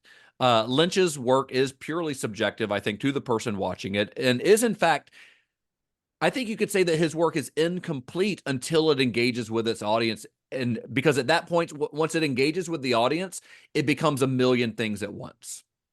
And because of that, the idea that you or me or anybody, or even Lynch himself, can come up with the true meaning behind the work is kind of pointless, because there is no true meaning. And I think that's a hurdle that maybe some people need to get over when they're watching David Lynch movies, is trying to figure it out, because I think people can get frustrated when they can't figure out every little thing. And the thing is, you don't have to. It's okay if you don't, because there is no answer there's a puzzle, but there's not a solution necessarily. Because I don't know what everything means here. Now, I can tell you what Eraserhead means to me. I think it is a reaction of Lynch's own trepidation at becoming a father. But I do think it's a little bit more than that, too. I think he was afraid that a child and a wife, for that matter, could be impediments to his creativity. I think The Lady in the Radiator, I think he sees the idea of having a child as like something like, this is going to stop me from being the creative person that I am, because I got to take care of this kid, right? Mm. And I think The Lady in the Radiator is offering him a new, more peaceful life, one where all of the external factors that have stifled the art life are erased from existence. Now, does that mean that's my interpretation? And part of that is because I read a lot of David Lynch interviews where he talks about how important the art life is and how he tries to block out everything else. So that's kind of coming from that. Do I know why The Lady in the Radiator has moon cheeks? No idea. Why are the little chickens bleeding? No idea. Don't have a clue what that means. I do not know what every single little symbol means. And I've read theory after theory, just like you did, Gary. All of them are different on the symbolism in the film. And any of them could be true or right or correct, or none of them could be, which is probably more possible, you know? And I think that's a ton of fun. That this movie opens itself up to the possibility that any of these interpretations is correct, and none of them are correct at the same time. Because if it's correct to you, that's all that matters. I think that's the tough part with this whole series, or what's going to be tough with this whole series sometimes. I mean, I say that as a person who hasn't seen the next movie coming up. I've never seen it. So excited to watch it. I don't know how it goes, but at least based on the little bit of David Lynch I know, even Twin Peaks, who I feel like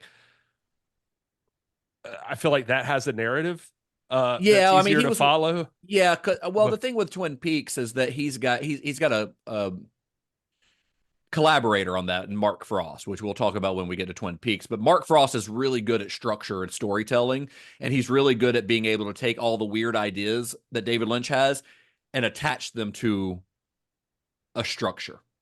Okay, so maybe that's that then, because I was gonna say, like, even in Twin Peaks though, that I feel like there's stuff that's gonna come up where you're just like, what is this about? Like, why? Yeah. Oh yeah. Why is this happening? And it's just tough because I think people have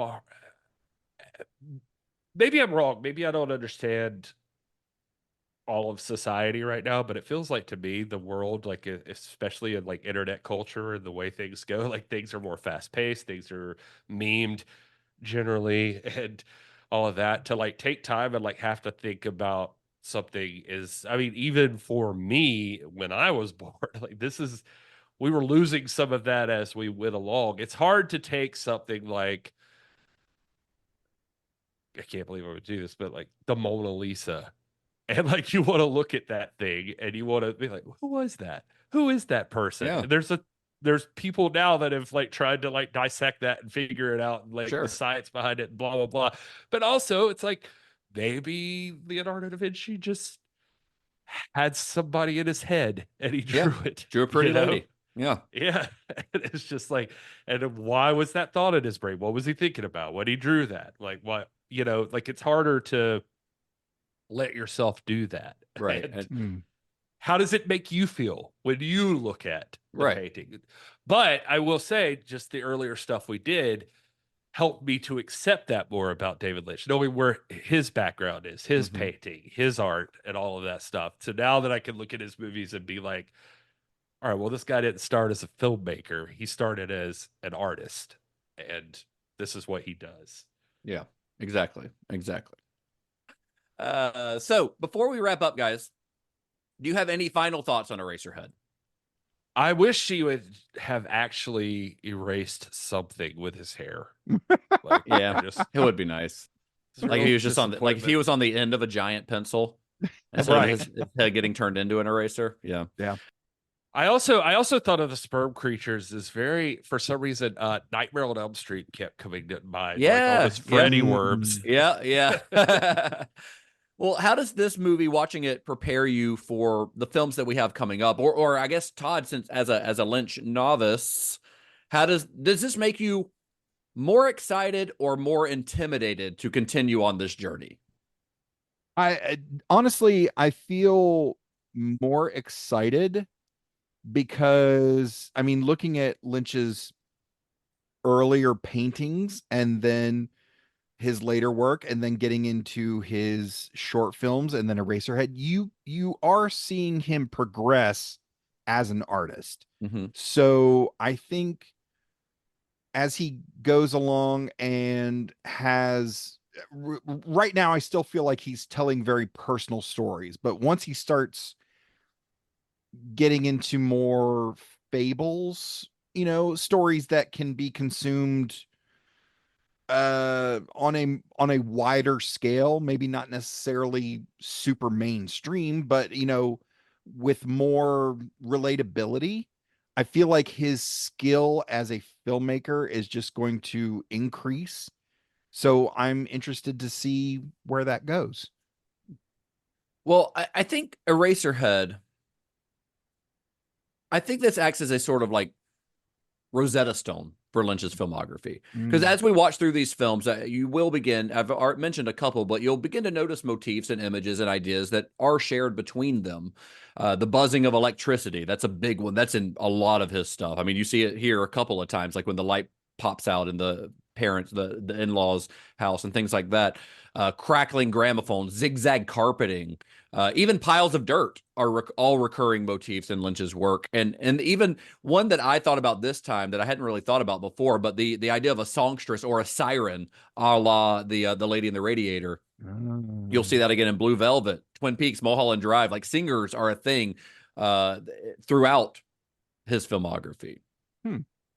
But the difference I think, in Eraserhead and a lot of these other films that we're going to talk about later is that a lot of them seem to at least be taking place in a world that somewhat resembles our own, but with Lynchian touches, whereas Eraserhead takes place in some other place. This doesn't seem to be our realm of reality, right? Yeah. It looks like it in some ways, but it's not quite the reality we live in now. It's almost like a place between worlds. And Eraserhead really is, and this kind of goes into what you were saying, Todd, because Eraserhead really is Lynch at his most pure and unfiltered, because he was left alone for years to make this film at his own pace with no interference and really no real financial expectations.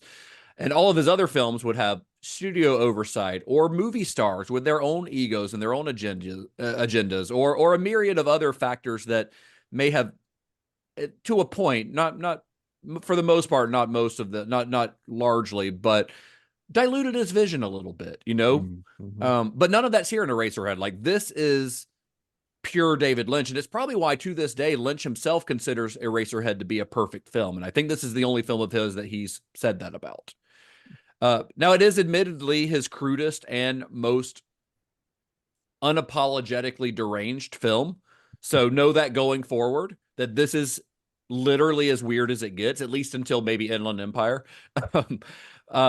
Which also might not make it the best introduction to his work, so sorry about that. But I think it does have a human aspect to it, like all of Lynch's work. I think that's the thing that people lose when they start digging into all the weird shit, is that there is a human aspect to all of Lynch's work, including Eraserhead in the form of Henry. And I think Jack Nance's very vulnerable, anxious performance has a lot to do with that here. I think it's also worth mentioning too that you can't deny the fact that so many people, even if it took a guy trying really hard to find the audience, there was an audience. Something clicked with There's something people. universal here that he knew would resonate. Yeah, and it was like so many directors you'll see now were inspired by this movie or felt something with it that they talk highly of. Stanley Kubrick, one of his favorite movies, supposedly played it for the whole cast of The Shining before they filmed The Shining, just because he felt like this put you in the right mode. Well, he wanted that same, the anxiety that droning sound in Eraserhead causes. He wanted that in The Shining, and he took that influence directly from Eraserhead, from his own lips. He won't tell you that now. He's been dead for 25 years. Now that I'm thinking of it too, Terrence Malick, and I don't think we said this, but he even offered to try to help get funding when Eraserhead was out there, and had supposedly taken it before a studio exec to try to get funding. The studio exec walked out and was like, "This is bullshit." and so it didn't work out, but he was he tried willing to help. Yeah. And so guys like Kubrick, Malick, I mean, I think even you could, weirdly enough, I think you'll see people like George Lucas and the Coen brothers, and and we know Mel Brooks and all these people something about this movie fucking clicked for them. Yeah. And you can't deny that. No. Well, following the release and eventual success of Eraserhead, Lynch began working on his next project, which was a film called Ronnie Rocket, which he was never able to find funding for. We'll probably discuss Ronnie Rocket a little bit more in our next episode. But the important thing to know about that experience is that Ronnie Rocket, while he was trying to get it made, he met a producer, which I think, Gary, you mentioned this guy earlier, but Stuart Kornfeld, who we've talked about. I mentioned it in a place that is going to be on the bonus episode. Okay. On the bonus episode. Yeah. Well, it's during this that Lynch met Stuart Kornfeld, who we've actually talked about on the show before in the past, but it was with the help of Kornfeld that Lynch became attached to his next project, which is the subject of our next episode, and that film is The Elephant Man. So hopefully we can talk about Michael Jackson. Yeah. Yeah. It's going to be fun. It's a very different film from this, other than the black and white. Like it's not nearly as surreal. It's much more straightforward. So you have that to look forward to, Todd. Yeah. There is still symbolism in it, but it's a much more straightforward narrative than this one, because it's based on a real guy, true story, Nice. But we'll talk about that next time. I've got my fun fact. Oh, do tell. I've got the question answered. How long? Wow, that was hours ago. Yeah. How long is a feature-length film? Academy of Motion Picture Arts and Sciences defines a feature as a film that is longer than 40 minutes. The Screen Actors Guild defines a feature at least 80 minutes.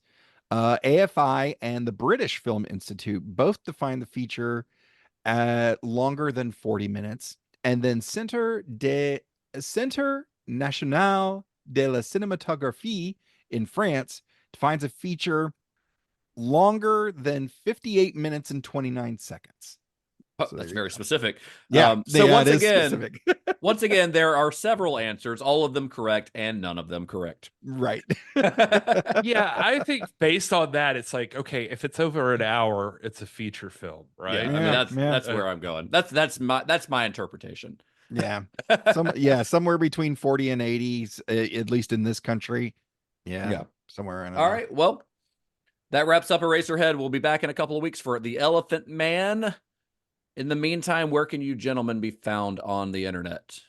At This Is Gary Horne everywhere. Although I don't post anything on my own anymore, apparently. I'll work on that. Do better. My show, Computer Resume Podcast, is available wherever you get your podcasts. We are covering the entire Star Trek franchise in chronological order. We just released our deep dive interview with Todd Stashwick, aka Captain Liam Shaw from Picard Season 3. You can find us at Computer Resume on Facebook, X, Instagram, TikTok, Venmo, and Patreon. And I am at Mr. Todd A. Davis on Facebook, X, Instagram, Letterboxd, and D&D Beyond, as long as they behave themselves. I was about to yell out, D&D Beyond, where's D&D Beyond? As long as they behave themselves from that incident 2 years ago. You're right, yeah. So, well, I am at Justin_Bishop. You can find the show at Cinema_Shock or at cinemashock.net, where you can find all of our episodes. And if you click on support in the menu, you'll be taken to our fourth wall, where you can throw a few bucks our way and get an extended version of this episode and all of our episodes going forward, or a video of our episode. Once again, Todd's nipples were visible in this one. I'm just briefly. We can't just give it away the whole time. Listen, there is something for everyone on Fourth Wall. They're freakishly long, though, is what we're saying. So but you got to see that. Got to see it for yourself. Yeah. Also, I want to announce we have another live event coming up in August. One of our cult classes with our friends at Gut Punch on August 20th. That's a Tuesday in Greenville, South Carolina at Coffee Underground. We will be screening Rock and Roll High School. We're going to be giving a little introduction. Me, Gary, Todd, I assume we're all going to be there, but we'll be giving a little introduction to Rock and Roll High School, August 20th. You can find your link to tickets also at cinemashock.net. Just click on events and you'll find it there. And that's all we got. Until next time. May the wings of liberty never lose a feather. And be excellent to each other. Johnny has the key.